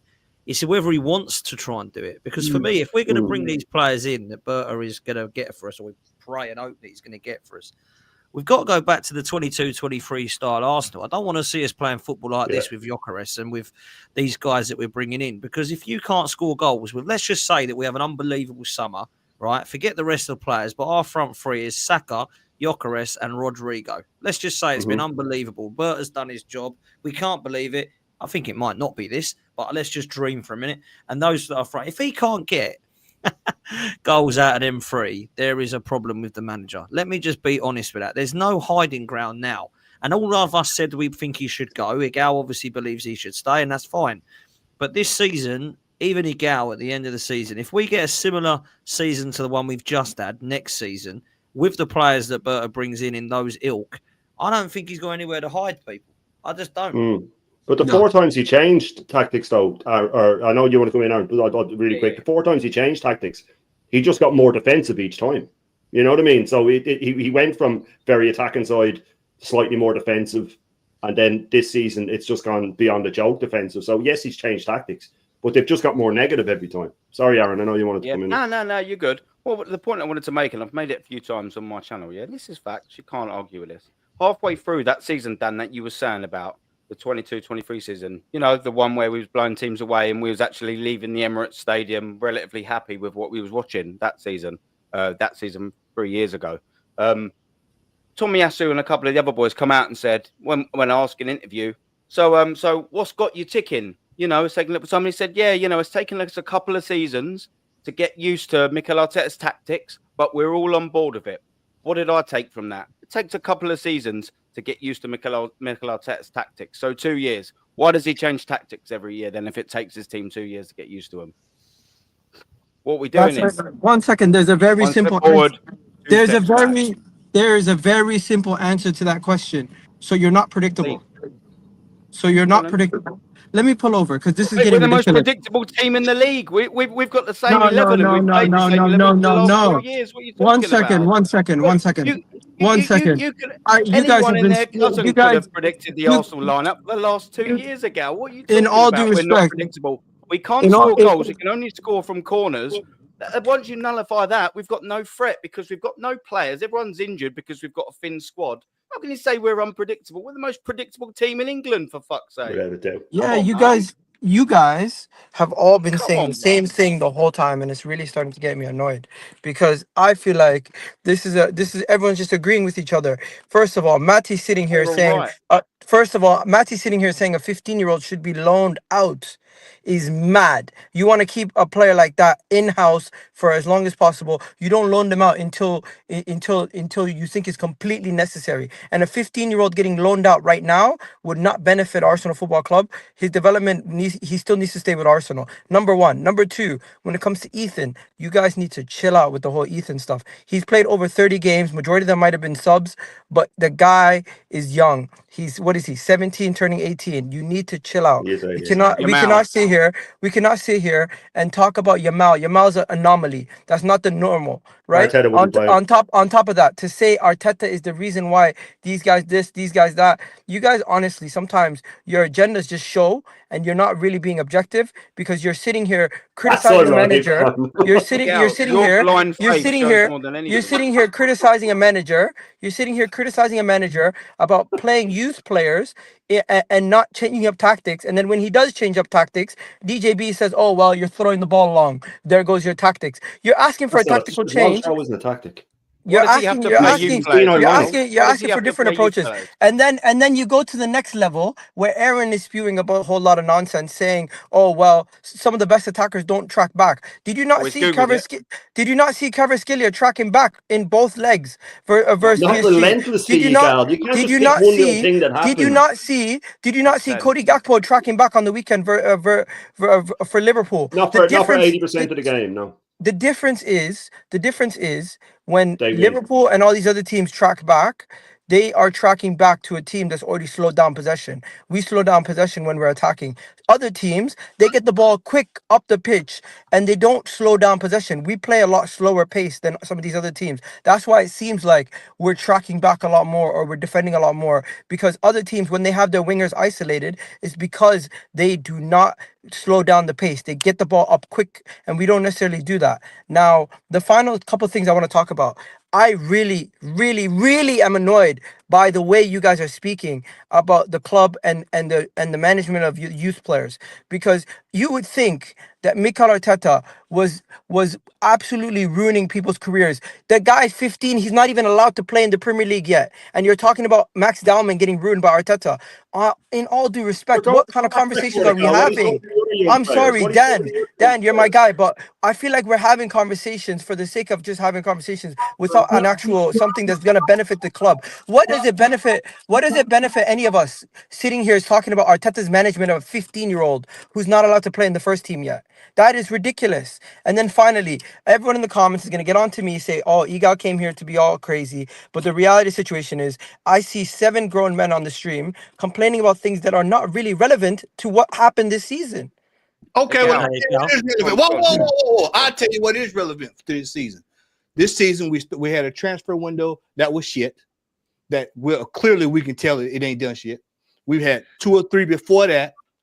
The fact you get on here saying we're talking about young players playing in the squad after we spent $800 million is enough in itself. That's enough in itself right there, Egal. Yeah. And then wait a minute. If you would have just waited to when I got through, but before you hopped on here, when I was going through my point, you knew I didn't mean loan him out as a 15-year-old. He's not eligible to be in the team yet. You knew that. You just wanted to get on here, wanted to jump your normal weekly talking points and say everything that you normally say. But the problem that you have right now, my friend, is that we are in another season where we ain't winning shit. But what does that have to do with Max Dowman? Like, no, Oh, you for God's went down a Clinging long on to it, list. bro. No, Iggy, you're not gonna pull it with me. You're not gonna pull it with me. I'm a Virgo. You know, I'm all day up and Bro, down. you said Arteta doesn't give No, Ethan. sir. No, sir, you will You not. said will Arteta not. should loan You out will Max. You You will said the not. club He should was loan talking out a about in the 15-year-old. future, Gal, and you knew that. You knew he was Bro, talking you about guys in are. the future. I'm sorry. You In will You what not. can't world do loan you out loan a out a 15-year-old. 15-year-old? You can't loan out a 15-year-old. Hold on, Legally, Shay, you hold on, can't Shay. do it. No, Maddie said that. Maddie said that. Hold on, You He Shay. didn't said let he him was talking finish. hypothetically in the I future. asked a simple question. What do you do with Max Dowman? Do you trust his manager with him or do you loan him out? You inserted that I said he was 15 and wanted him to get loaned out. You made that assumption. What No, you but should have did, no, why what is- you should why have is did, it- no, Miguel, no, sir, Bob. I will not let you out talk me, my friend. Not happening tonight. Not doing it. You might as well just take that car, get back on the M5 or wherever you rolling, and just head on to the house, my friend, because you're not gonna win it with me, my friend. I'm not Listen. tolerating it. I'm not tolerating it, my Matt, friend. No, Matt, no, you can Matt. call my name all night. All right. So what's your point? Let it go. Thank Let God him he's land. got a Let him seatbelt land. on because No Matty's way. giving him a rough No ride. Fucking way. hell. No way. We're not having it, Egal. Let him finish. What's your point? We're having a discussion about what needs to change in this team going into next season. Each one of us have all highlighted things that need to be changed. You have inserted that everybody's in agreement. Everything was going fine tonight. Quiet. Dan was about to wrap the stream up. We was on the way to get ready to end it. You know, record time. And then you decided you wanted to pull up to the boulevard and you want to start a whole argument tonight about Max Dowling. Max Dowling. That's what you wanted to argue about. When I hear hypotheticals about what are we going to do with a 15-year-old, are we going to loan him out soon? I get really He's irritated. right back to that. Y'all hear that? He wants to go back to that. Chat about football. No, but that's what you said, You don't bro. just go by your One second. agenda, Gal. Maddie, You I'm don't not go going to by hold your you accountable agenda. to what other people said. I'm holding you accountable to what you said. I said, what do you do with Max Dowman? I said, do you loan keep him him? out? But you the one that said you keep going back to this 15. You keep going back to this 15 deal. You keep going back to this. That's you.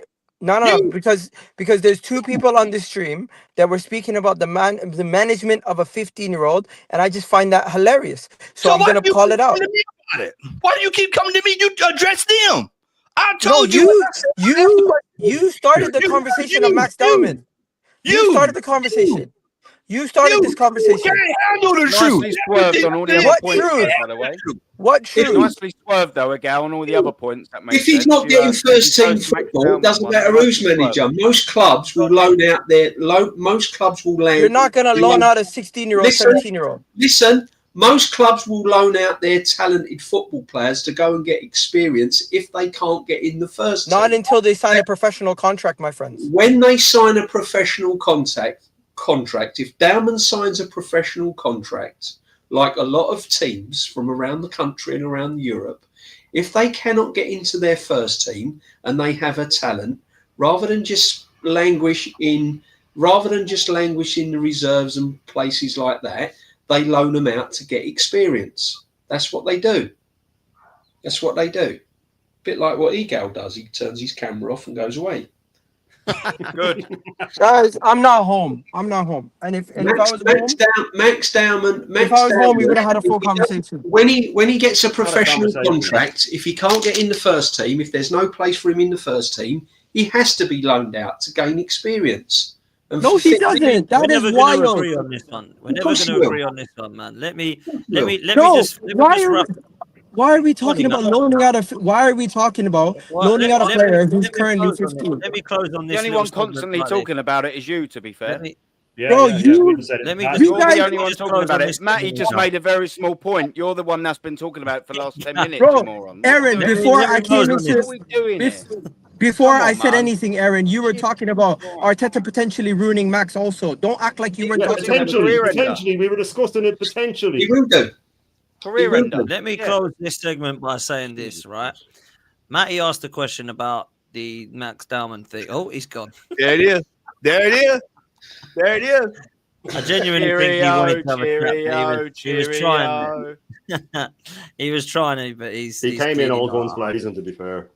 Anyway, I don't need to explain what that was now, but big up to it, Gab, as always. Look, we'll move from this because let's be honest, that was a mad one. Let me throw in some of these super chats. I'll let you answer this, Matty. Rodrigo, good signing, can play both wings. PSG have wingers that do the same. Need at least 350 million in the squad. No light squads. I can see us selling Saliba or Gabriel to raise funds. Thoughts on that, Rodrigo? Is it realistic? And do you see a casualty in the name of Saliba and Gabriel this summer? Honestly, I don't know. I can't tell you yes. I can't tell you no. Would I like it to be true? Absolutely. I would love to have Rodrigo, but this goes back. I think Kenny brought it up earlier, or if somebody brought it up earlier about one's going to have to go. This is that discussion right here. Somebody's going to have to leave this football club. Because if what Northside said earlier is holds true, the 100 million that's all that's available, then somebody else is going to have to go for it to bring in players. Because if we're talking about Jokeris, that's 65 by itself, so that's most of the budget gone. So somebody's going to have to leave the club in order to raise funds to bring in players.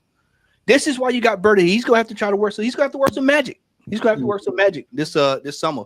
I would love to have a player like Rodrigo in the squad. These are the kind of levels we need.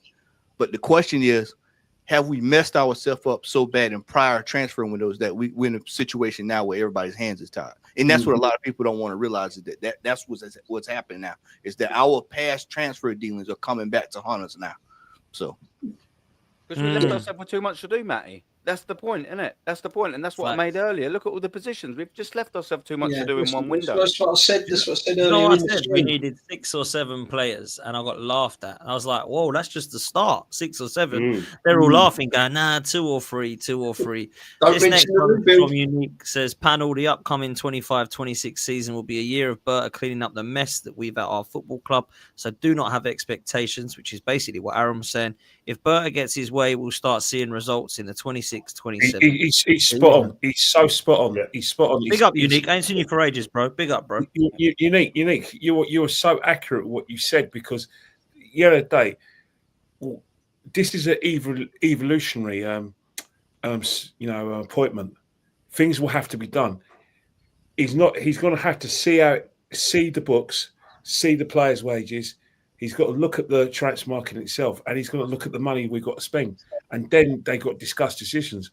We desperately need a revolutionary transfer, Sega this summer, but I don't see it happening because the simple reason is that we didn't go far enough in terms of the players that we let go. We didn't let the star go. The players we got in have become kind of issues. We're not particularly happy or satisfied with Calafiori. We're hearing rumours that he'll go. Milan want him, so we'll probably have to lose him. Marino, he's in that sort of like discussion where we say, all right, give him another season. Let's see what he's like in his second season. Because on the basis of the fact that he actually performed well in a position we didn't sign him for, which is the theme this season. Players that we signed in certain positions have actually excelled elsewhere. But one thing I won't tolerate, and I can see I see Arsenal fans at the moment, and I can see Arteta trying it. Under no circumstances must you use Martinelli's improved performance in the second half at Anfield. For one, keep him at the club, and 2, say, you know what, we don't need a striker, let's try him at striker. No, mate, we can't play that game no more. We can't go through the Kai Havertz situation where we think, right, you know what? I don't want no more versatile players. I want a proper player in his position. He saved us a lot of money. Oh, let's Marino's the next thing. Martin's the next cabaret. Now, ironically, I was actually shocked that Martinelli wasn't actually offered auxiliary number 9. I thought with the discussions we were having in terms of like movement and pace, I thought we'd be the first person that we would be looking at. And yeah, assembled, you've got a great point. Arsenal are looking to extend the stadium. They've been trying to extend the stadium for a long, long time. I know a lot of friends of mine got letters that offering them seats elsewhere because they were looking to extend the stadium, because they wanted to extend it by another. They basically want to catch up to Spurs' capacity, by another 2,000. So yeah, that's another thing. So Berta's got to have to save money. balance the books, because Arsenal needs expenditure to, upgrade their stadium. So that's more money that's going to be spent away from the team. A lot of people getting really excited and saying, "Oh, we made so much money with our Champions League run." So what? That money doesn't go straight to to player acquisitions. That goes on player wages and debt. Football fans, I love football fans because I'm one of them.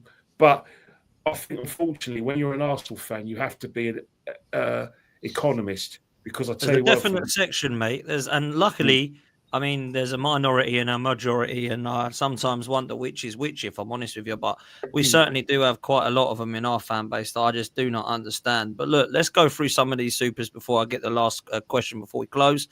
Big up to you, Joe. I hope you're well, bro. Big up, Dan and panel. Congrats on 40K, Dan. Great work. Thank you so much, man. Good to meet you properly the other day with me and Kenny at the game. Absolute legend, Joe. Good to see you. And big up to you, mate, for always supporting.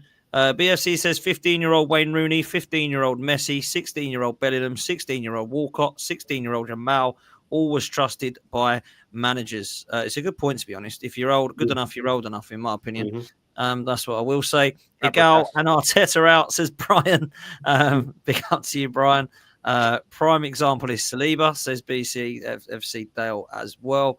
Big up to Tops. Big up to you, bro.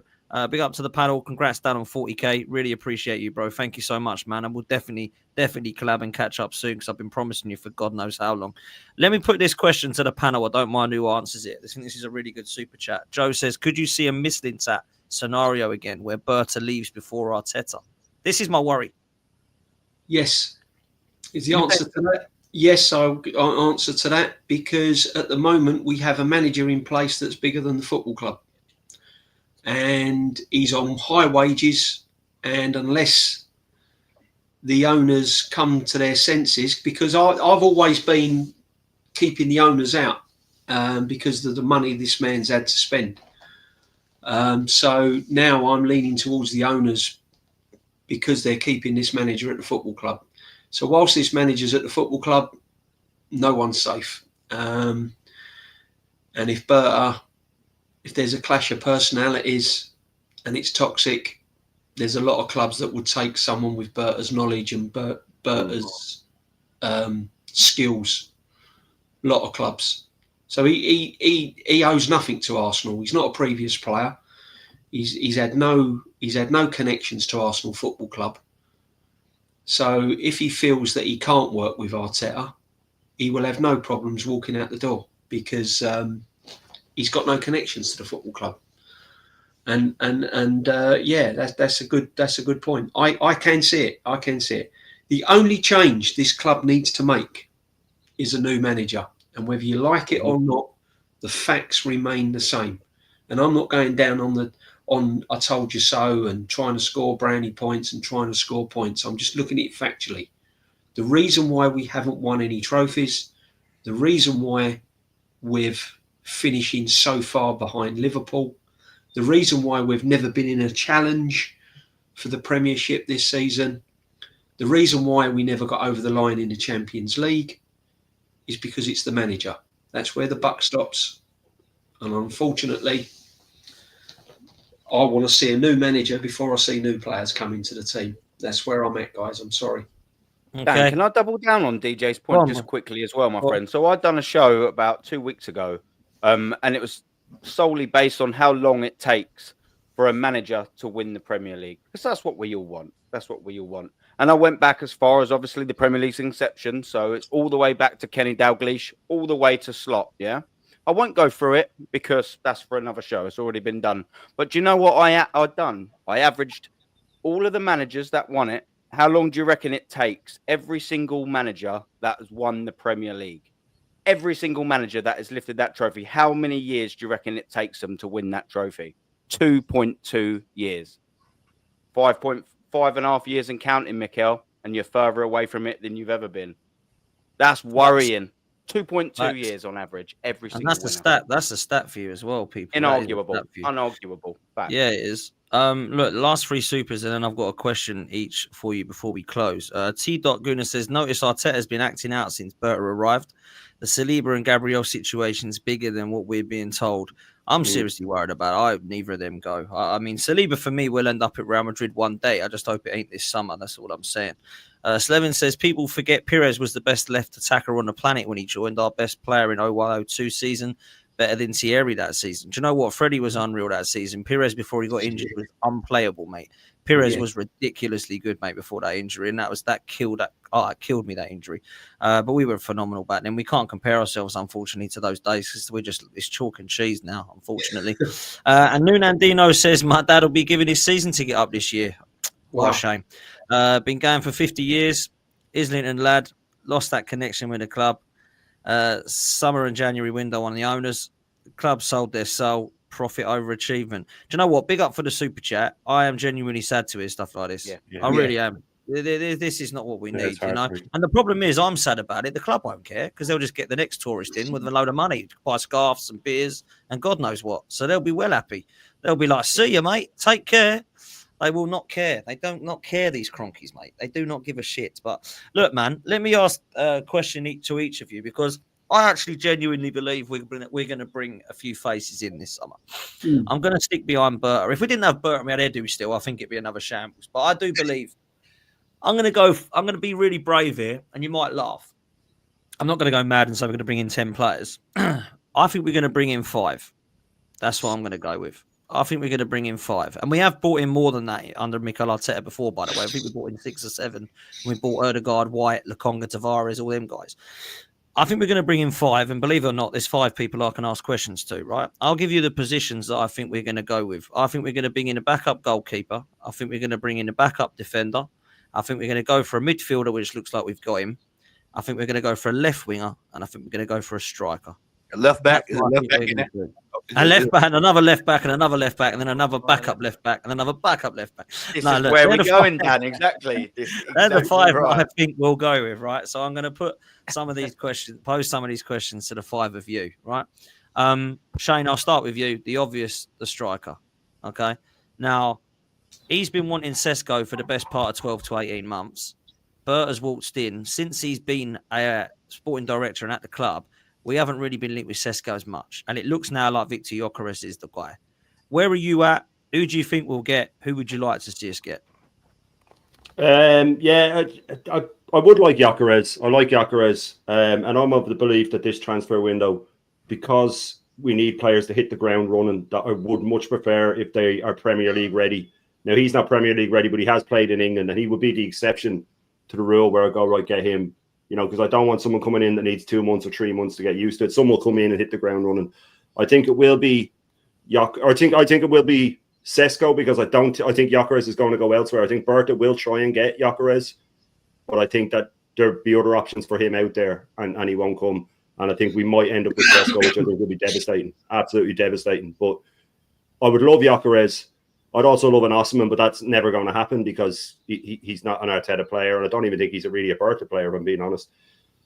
I think we'll go for Gyökeres and then settle on Sesko, which is pretty much Arsenal settings, to be fair. We normally, you know, tout the beauty queen and end up going home with some mess at the end of the night, you know what I mean? And that's what we do as a club. But I think we'll go for Gyökeres and someone will nick him, and then we'll end up with Sesko.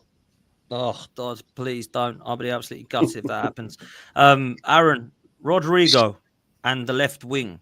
Look, I might be dreaming and maybe we're all getting excited. We can only go on the information and share the info that's received today. It does look like Rodrigo is someone we're interested in. It does say, however, that we're one of the clubs that are showing most interest. It doesn't mean we're the only one. That's the one I want as a left winger. I genuinely do believe the others are all very similar level. Lookman, Williams, Gittins, all these guys don't really massively excite me, if I'm honest. Even the likes of Matoma and Brian Mbeumo, as much as I think they're good Premier League players, I wouldn't go, wow, we're now ready to win the league if we've got any of those names. So what are you telling me about this left wing situation, bruv? Yeah, look, like I sort of said earlier, Dan, we've known that that's a problem situation for a while. As I said, when Martinelli was in his pomp in that winter window, we tried spending 90 million on Mudryk. So it's inarguable that that's not a position that we ain't been looking at because Mikel Arteta is willing to spend nearly 100 million to solve it, or at least to improve it. So it's inarguable for fans that say that, you know, Martinelli is good and we just need to have someone in competition with him. We need someone better than him. And that's just an absolute fact. I'm sorry, the last 2 seasons have proved to me. And do you know what? I'll give Kenny the absolute credit here, because he was one of the first. Well, no, he wasn't one of. He was the first person I heard maybe about 18 months, maybe even 2 years ago say, yeah, do you know what? There's something in that sale. He was the first person, and he got ridiculed actually on that stream. And people was saying to him, and I thought, oh, what? That's quite an interesting take. Kenny has been proven right 2 years later. Shock. I think personally, for me, Rodrigo, is absolutely the level that we need. We know that Real Madrid, it's just a cluster of left wingers there, isn't it? One of them's surplus to requirements. They've got to shake that up. They can't just be stuffing in left winger after left winger there. And it looks like he's the one to go. Now, you know, some people might say, you know, about off-cast or outcast or whatever. Look at Alexis Sanchez. He was at Barcelona, unfortunately, at a time where they had just unbelievable players. I'll quite happily take an Alexis Sanchez. I'm not saying Rodrigo's like that, but, you know, I'll take him in a heartbeat. It's levels. It does excite you. I think Rodrigo would get you off your seat. I don't know about 100 million euros that I've sort of seen, but, you know, why shouldn't we be throwing our name in the hat like we should have done with Lewis-Skelly? Why are we not throwing our name in the hat? If he's available, genuinely is available, go out there and say, yeah, we're Arsenal Football Club and we want him.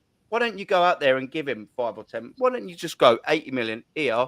And what do you want? 250. We're not averse to spending wages, because look at the wages that we've got players on. So we can pay the wages. We've got the money there. For me, it's a no-brainer. I like what you said earlier, Dan, as a front three. It's the front three that I want, my friend. You look at it and you think, if these are the 3 players that we're going to get in, and Shane said the Gyökeres, and your front three is going to be a fully fit Saka, a Gyökeres up top, and a Rodrigo, I've got hope in that. What I haven't got hope in is Kai Havertz, Saka, and Martinelli. That's what I haven't got hope in. So, Gyökeres, Rodrigo, all day for me, bro. All day. Yeah, that's to be, man. Those 2 for me would be incredible, man. Yeah. DJ, let me come to you, bruv, because Zubimendi is the midfielder that we've got in. And I've got to be honest with you, bro. I don't know that I'm happy with what I'm about to say, but I don't think we're going to get another midfielder. I think he might just be leaving it at that. I think if Partey stays, we might just about be all right. I think we need another box-to-box. But that would leave us, if Partey does stay, with Zubimendi, Partey, Rice and Marino in his eyes, and then Ødegaard and Waneri in the attacking roles, with Dowman coming through. So what are you telling me about the midfield? Do you think Zubimendi is enough, or do you think we need more? No. It's for me, Dan, as I said, I'm with you on that. I think he's going to be happy with the midfield. I think we'll try and offer Partey another 2-year extension, and then I think he'll be happy with the midfield. For me, it's lacking flair. It's lacking a lot of flair in that midfield. And you know, if you're talking of the likes of Rodrigo and the Gyökereses, you do need flair in midfield. You need someone to make things happen, open the game up, create the opportunities for these flared players, and we haven't done that again. And I think he will stick with Zubimendi. The only thing I would say about Rodrigo, there's rumours that he's around 85-90 million. Now, I don't know where we're going to get all this money from if we're not going to sell players. 85-90 million. Gyökeres is going to go for, 75 million. You know, I don't know where all this money's going to come from. So we do need to offload players. And I know it's going to hurt, but we do need to listen to bids for Martinelli. We do need to listen to bids for Gabby if it comes in from Saudi. You know, Gabby's like 27. His wages is similar to Tomiyasu. And he's winning no trophies. I mean, come on. If someone comes in for him, he ain't going to hang around. So this is what we've got to do. To get these players in, we've got to get players out. I'd like to have seen a more dynamic midfield signing personally. As I said earlier in the stream, I like the likes of like your Tonali at Newcastle, and I've watched him this season, and I've watched Rodgers at Aston Villa, and they're the sort of players I want at my club. I've seen Bruno Guimaraes at Newcastle and players like this. They're the players I think this midfield needs. I don't think it needs another Zubamendi, but I'm with you, Dan. I can't see any more midfielders coming in.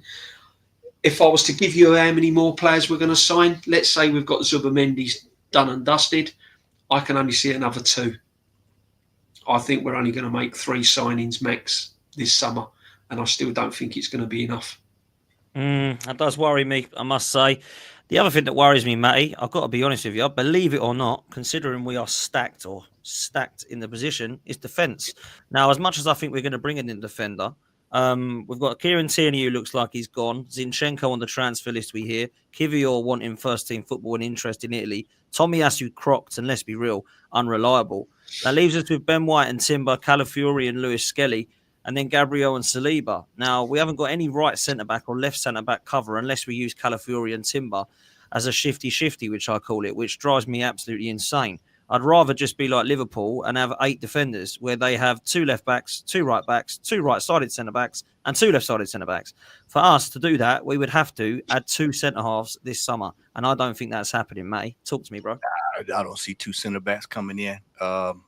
Possibly one can leave, but I just don't see 2 coming in. No. You know, I mean, we're right back at the same discussion that we've had before, gentlemen. I mean, we've wasted all of this money, and still we're having to highlight areas that still need to be highlighted. And 3, 4, 5 years into this, and so if this goes back to Berta, he's going to have to. I'm praying a folder of players that he can look at. There's going to be some loans. If we get to that 5 number that you're talking about, at least 2 of those are going to be loans. At least 2 of those are going to be loans. There have to be loans. I don't mind if it's Arda Güler and someone like that, but if quality it's loan. Yeah, quality loan. If it's a loan like Sterling, then tap me out, bro. We don't need any more of those tight loans anymore. But I don't even know what's going to happen with Calafiori. I know there's this talk about him being moved on, but I mean, will this manager's ego allow him to be moved on? That's because how he is with his players, people he picked, he will, ride to the end for him. So for me, I don't know. I think we may get 1 center back. 2 is a little bit of a stretch for me. And of course, if Tierney's leaving, and who was the other player that it was Tierney or somebody else that on defense that Jorginho, like he's out of here. Zinchenko, that's what I'm thinking about. You got two left backs leaving, which we know one is really a midfielder, but for discussion's sake, this manager sees him as a left back. So that's 2 left backs gone. So he's buying another left back. A left back is coming in from somewhere. So a left back and probably a center back, and we'll see. At this stage, man, whatever he needs, he feel like he needs to get over the line. That's what I want him to have. I don't want any more excuses. I don't want no injury excuses. I don't want if we'd had this, but if we would have got that, if this would have came in, if we'd have got this in the, I want everything in order. When the season starts, all I want to be able to do is sit down and watch us play ball, and then I will judge the team accordingly. That's all I'm worried about. So hopefully he gets whatever he needs, gentlemen. And hey, I hope it works out well. I hope it works out well, because we'll all be sitting here this time next year, popping champagne, having a good time, having a right laugh, But as of right now, whatever he needs, I'm on board. I've got to be honest with you. I've left Kenny to last for a reason, because it's going to be the Friends of Aaron derby, not this weekend, the weekend after, when we play Ramsdale. And is there going to be a scenario in the summer where there's another Ramsdale Raya? Because I'm hearing this Joan Garcia doesn't want to come and sit on the bench. He wants to come and play first-team football. Apparently, Man City are interested in him today, and they've offered him a first-team place. So I imagine if that's true, he'll go there. Not that I think I know enough about him to know if he's good enough to be a number 1 goalkeeper. What's going to happen with this goalkeeper situation, Kenny? Again, I'm worried, because for me, it's simple. You keep Raya because he clearly wants him, and you go and buy an experienced number 2. That's always the way it should be, in my opinion. You go and have your number 1, and you go and get I always use Kasper Schmeichel as an example. He's at Celtic at the moment. You go and get him as a backup, right? That's the sort of thing I'd like to see happen. Chelsea did it with Mark Schwarzer. We've seen over the years, Arsenal and United in their heyday did it as well. What is actually going to happen here? Do you think we're going to get this Joan Garcia to sit on a bench, or do you think we're going to get someone different? I think what's happened is that, and he's going to start as a number 2, but but there's no doubt Ray needs to be pushed for his place. Just like he overhauled Aaron. For me, that wasn't a difficult decision to make. I wasn't happy with Aaron in 22-23 season anyway, so I didn't shed any tears for that.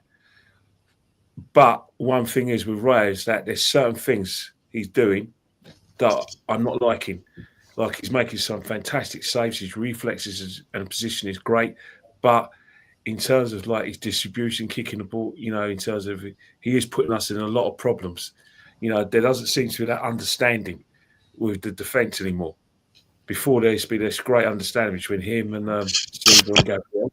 So I welcome Garcia coming to the club, but I understand where he's coming from. But whatever happens, I would take him because I know he'll push Raya for the number 1 spot. I've got no problem with it being a shootout between the both of them. And I look at it this way: if Arsenal are getting a top class goalkeeper, like 2 number 1s, what it does, it gives me hope that we are going to take cup competitions seriously. We are going to take the FA Cup seriously. And you do need 2 top class goalkeepers.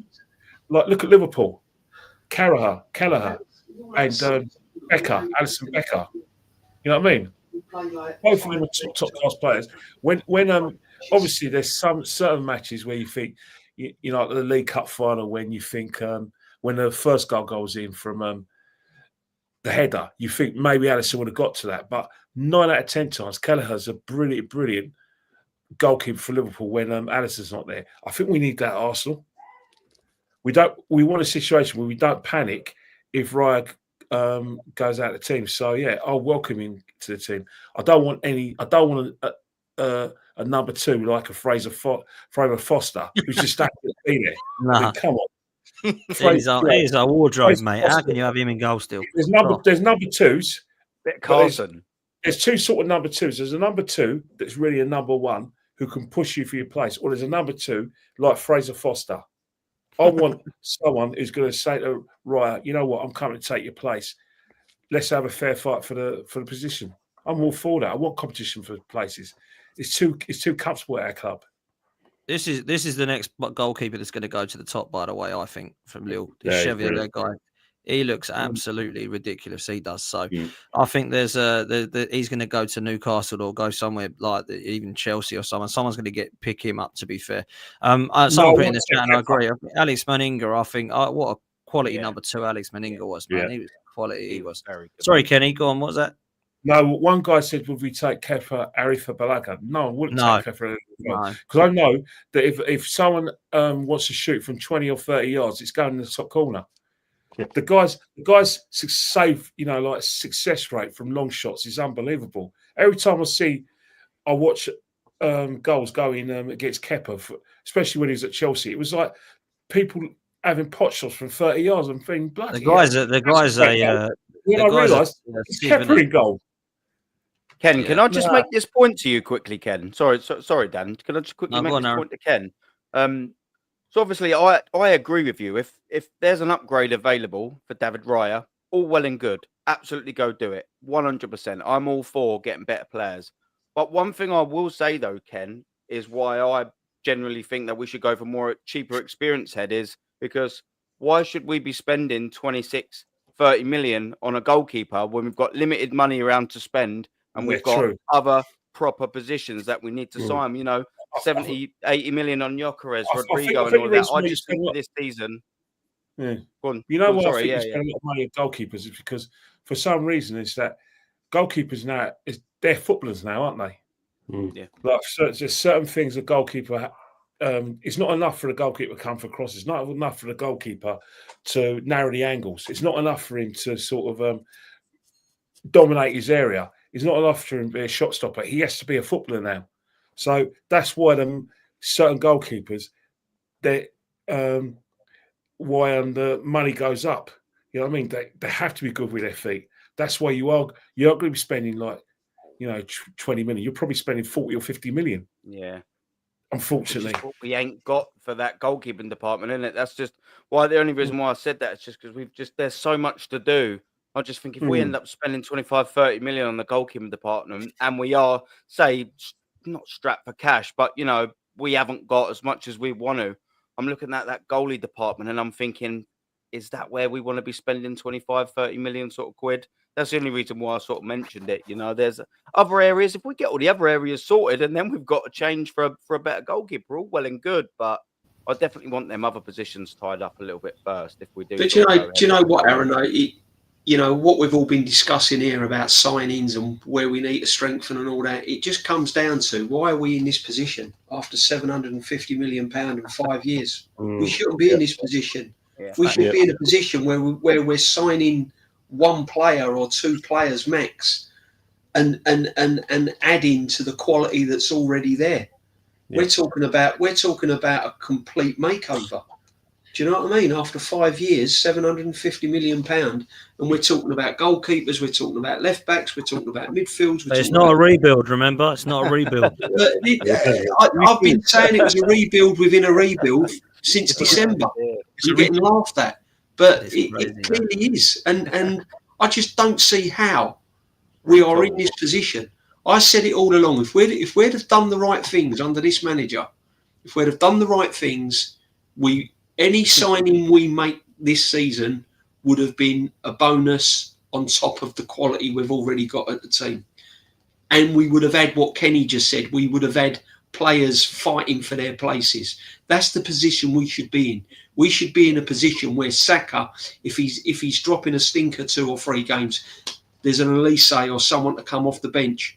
You know what, JB? Eze at Palace we could have had. Look at him balling out. These are the players we should have had at the club. We've had long enough to have these players already at the club for pushing for places. Instead of that, we're having to go out now and sign players all over the park.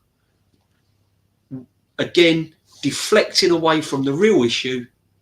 While all these signings are going on and while all this is going on, it's deflecting away from the core ingredient of the problem of this football club, and that is the manager. 100%. Facts, man. Let me ask this super chat, and then we do need to wrap up. Man United HOJ, big up to you, bro. Says, Dan, brother, can I ask a question for each of the panel quickly? What 3 players do each of the panel want? I'll go first then. I'm going to say if I had to only have 3, which I want more, I want double, triple that. However, if I could only have 3, I'd take Gyökeres, Rodrigo and Reinders. They're the 3 that I would go with. So I think they bring in a box-to-box midfielder, a left winger and a striker, which for God knows how long we've been trying to get a striker and an upgrade on Xhaka. I think Reinders would be the upgrade on Xhaka. Gyökeres would get the goals that Aubameyang had for us. And a left winger upgrade is something we've needed for quite some time. And I think Rodrigo, you just take that. And he can cover for Saka as well if Saka was ever out. Let's go around quickly and do the same question. And I suppose, Shane, start with you, bruv. Yeah, it'd be Gyökeres, Rodrigo. Again, I don't think they're realistic, but it'd be Gyökeres, Rodrigo. And then it'd be either Cunha or Morgan Rogers for me in attacking midfield. I just like Cunha, I like his attitude. I like that he says, give me the ball, I'll take it from here. Eze's the same. I'd take any of them, to be fair, which for the left 8 or the 10, whichever you want to call it, I'd take either Eze, Cunha, or Morgan Rogers, any of them. I just something about Cunha. Something about Cunha that I like. And Morgan Rogers is an absolute baller. I just think he costs about 110 million if you're going for him. I don't think he's going to go cheap. You know what I mean? So yeah, realistically, I think Cunha. Yeah. Go on, Aaron. Yeah, hold on. So I've got a little bit of a ETSD, a bit of a gal traumatic stress disorder. Hold on 1 second. I'd have Gyökeres, Rodrigo, and I'd have Bruno Guimaraes. That's who I'd go. I'd love Florian Wirtz. I see that in there. I don't know. Yeah, I think Guimaraes. Yeah, I love a bit of that. DJ? Rodrigo, it ain't ever going to happen. Isak and Bruno Guimaraes for me. I wouldn't have Gyökeres, I'd have Isak. I think Isak would be more versatile. Love that. Matty? Gyökeres. I would absolutely love Guimaraes and Eze. Love that. I love Eze. I've always loved Eze, to be fair. He's a gooder as well. Kenny? Isaac, Mendes at left back, and I would like Eze. He's ready for the big time now. He's done his apprenticeship at Queen's Park Rangers.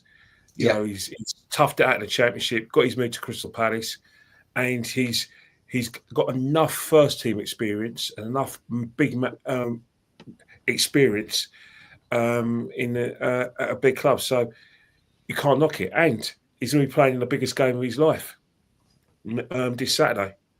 So once he's done that, anyway, don't let Spurs get him. He should be coming to us because he should have been at Spurs last season. We should have got Elise though, shouldn't we? We should have got Elise. We should have got Elise and Eze. We should have got them both. Yep. There's a lot of players we should have, could have, and would have got if it was the club was run properly. But that's most of the podcast to be discussed again. Listen, we're going to wrap up there. We're going to raid over. I don't even know if Northside's still going. Is he? Is Northside still going? Because it's set up to raid to North. Hopefully he is. Listen, while I check that out, shout out your channels. Shane, what you got coming up, bro? Yeah, listen, thanks. First off, thanks so much for having me on. It's an absolute pleasure and an honor to come on with you. And big up to the amazing panel, to Aaron, DJB, Maddie, of course, and as always, Kenny.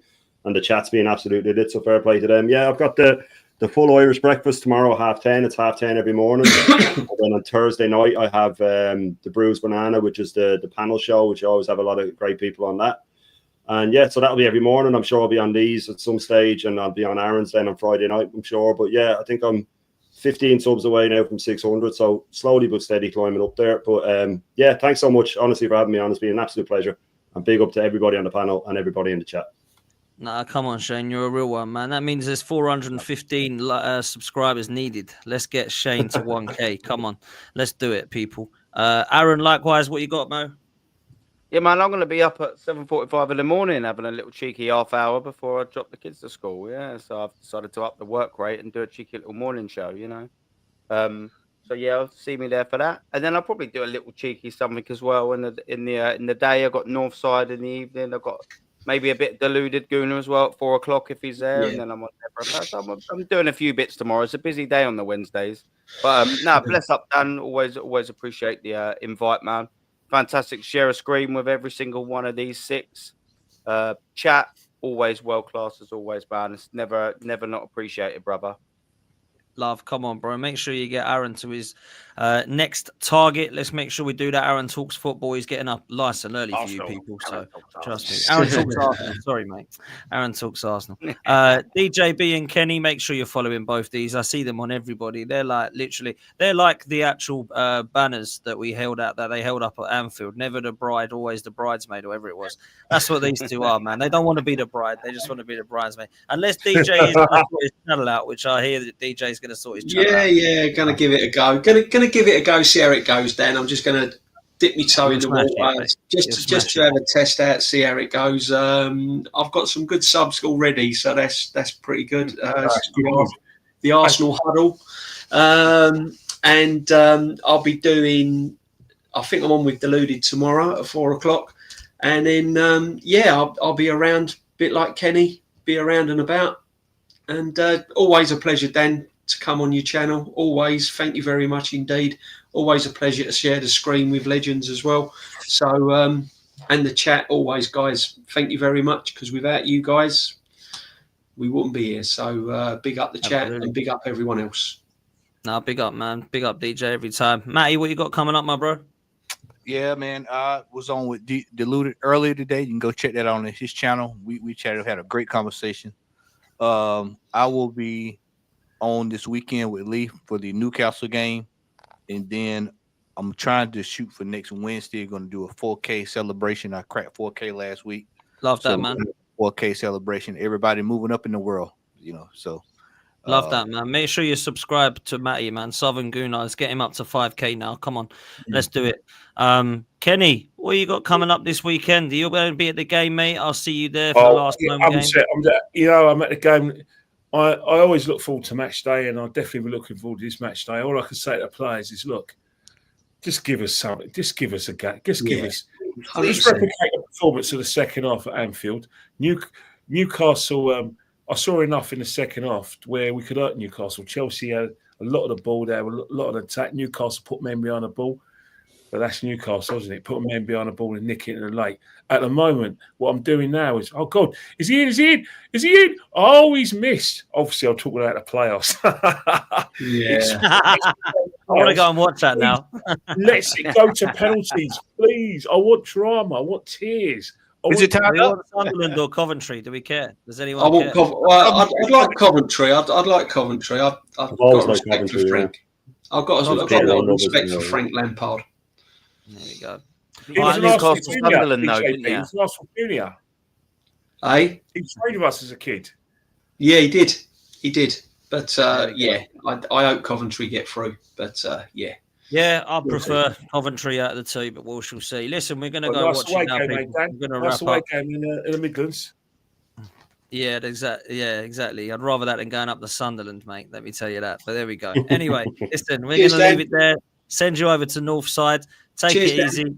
We'll see you next time. Big up to everybody that's been in the chat. Big up for all your super chats. It's been absolutely mad. I had to pin some of them because there was far too many. We'd be here for another hour. So big up to all of you for donating. I really do appreciate it. Make sure you're following every single one of these guys, and we'll see you next time. We're out of here. 40K, baby. Congratulations. Right.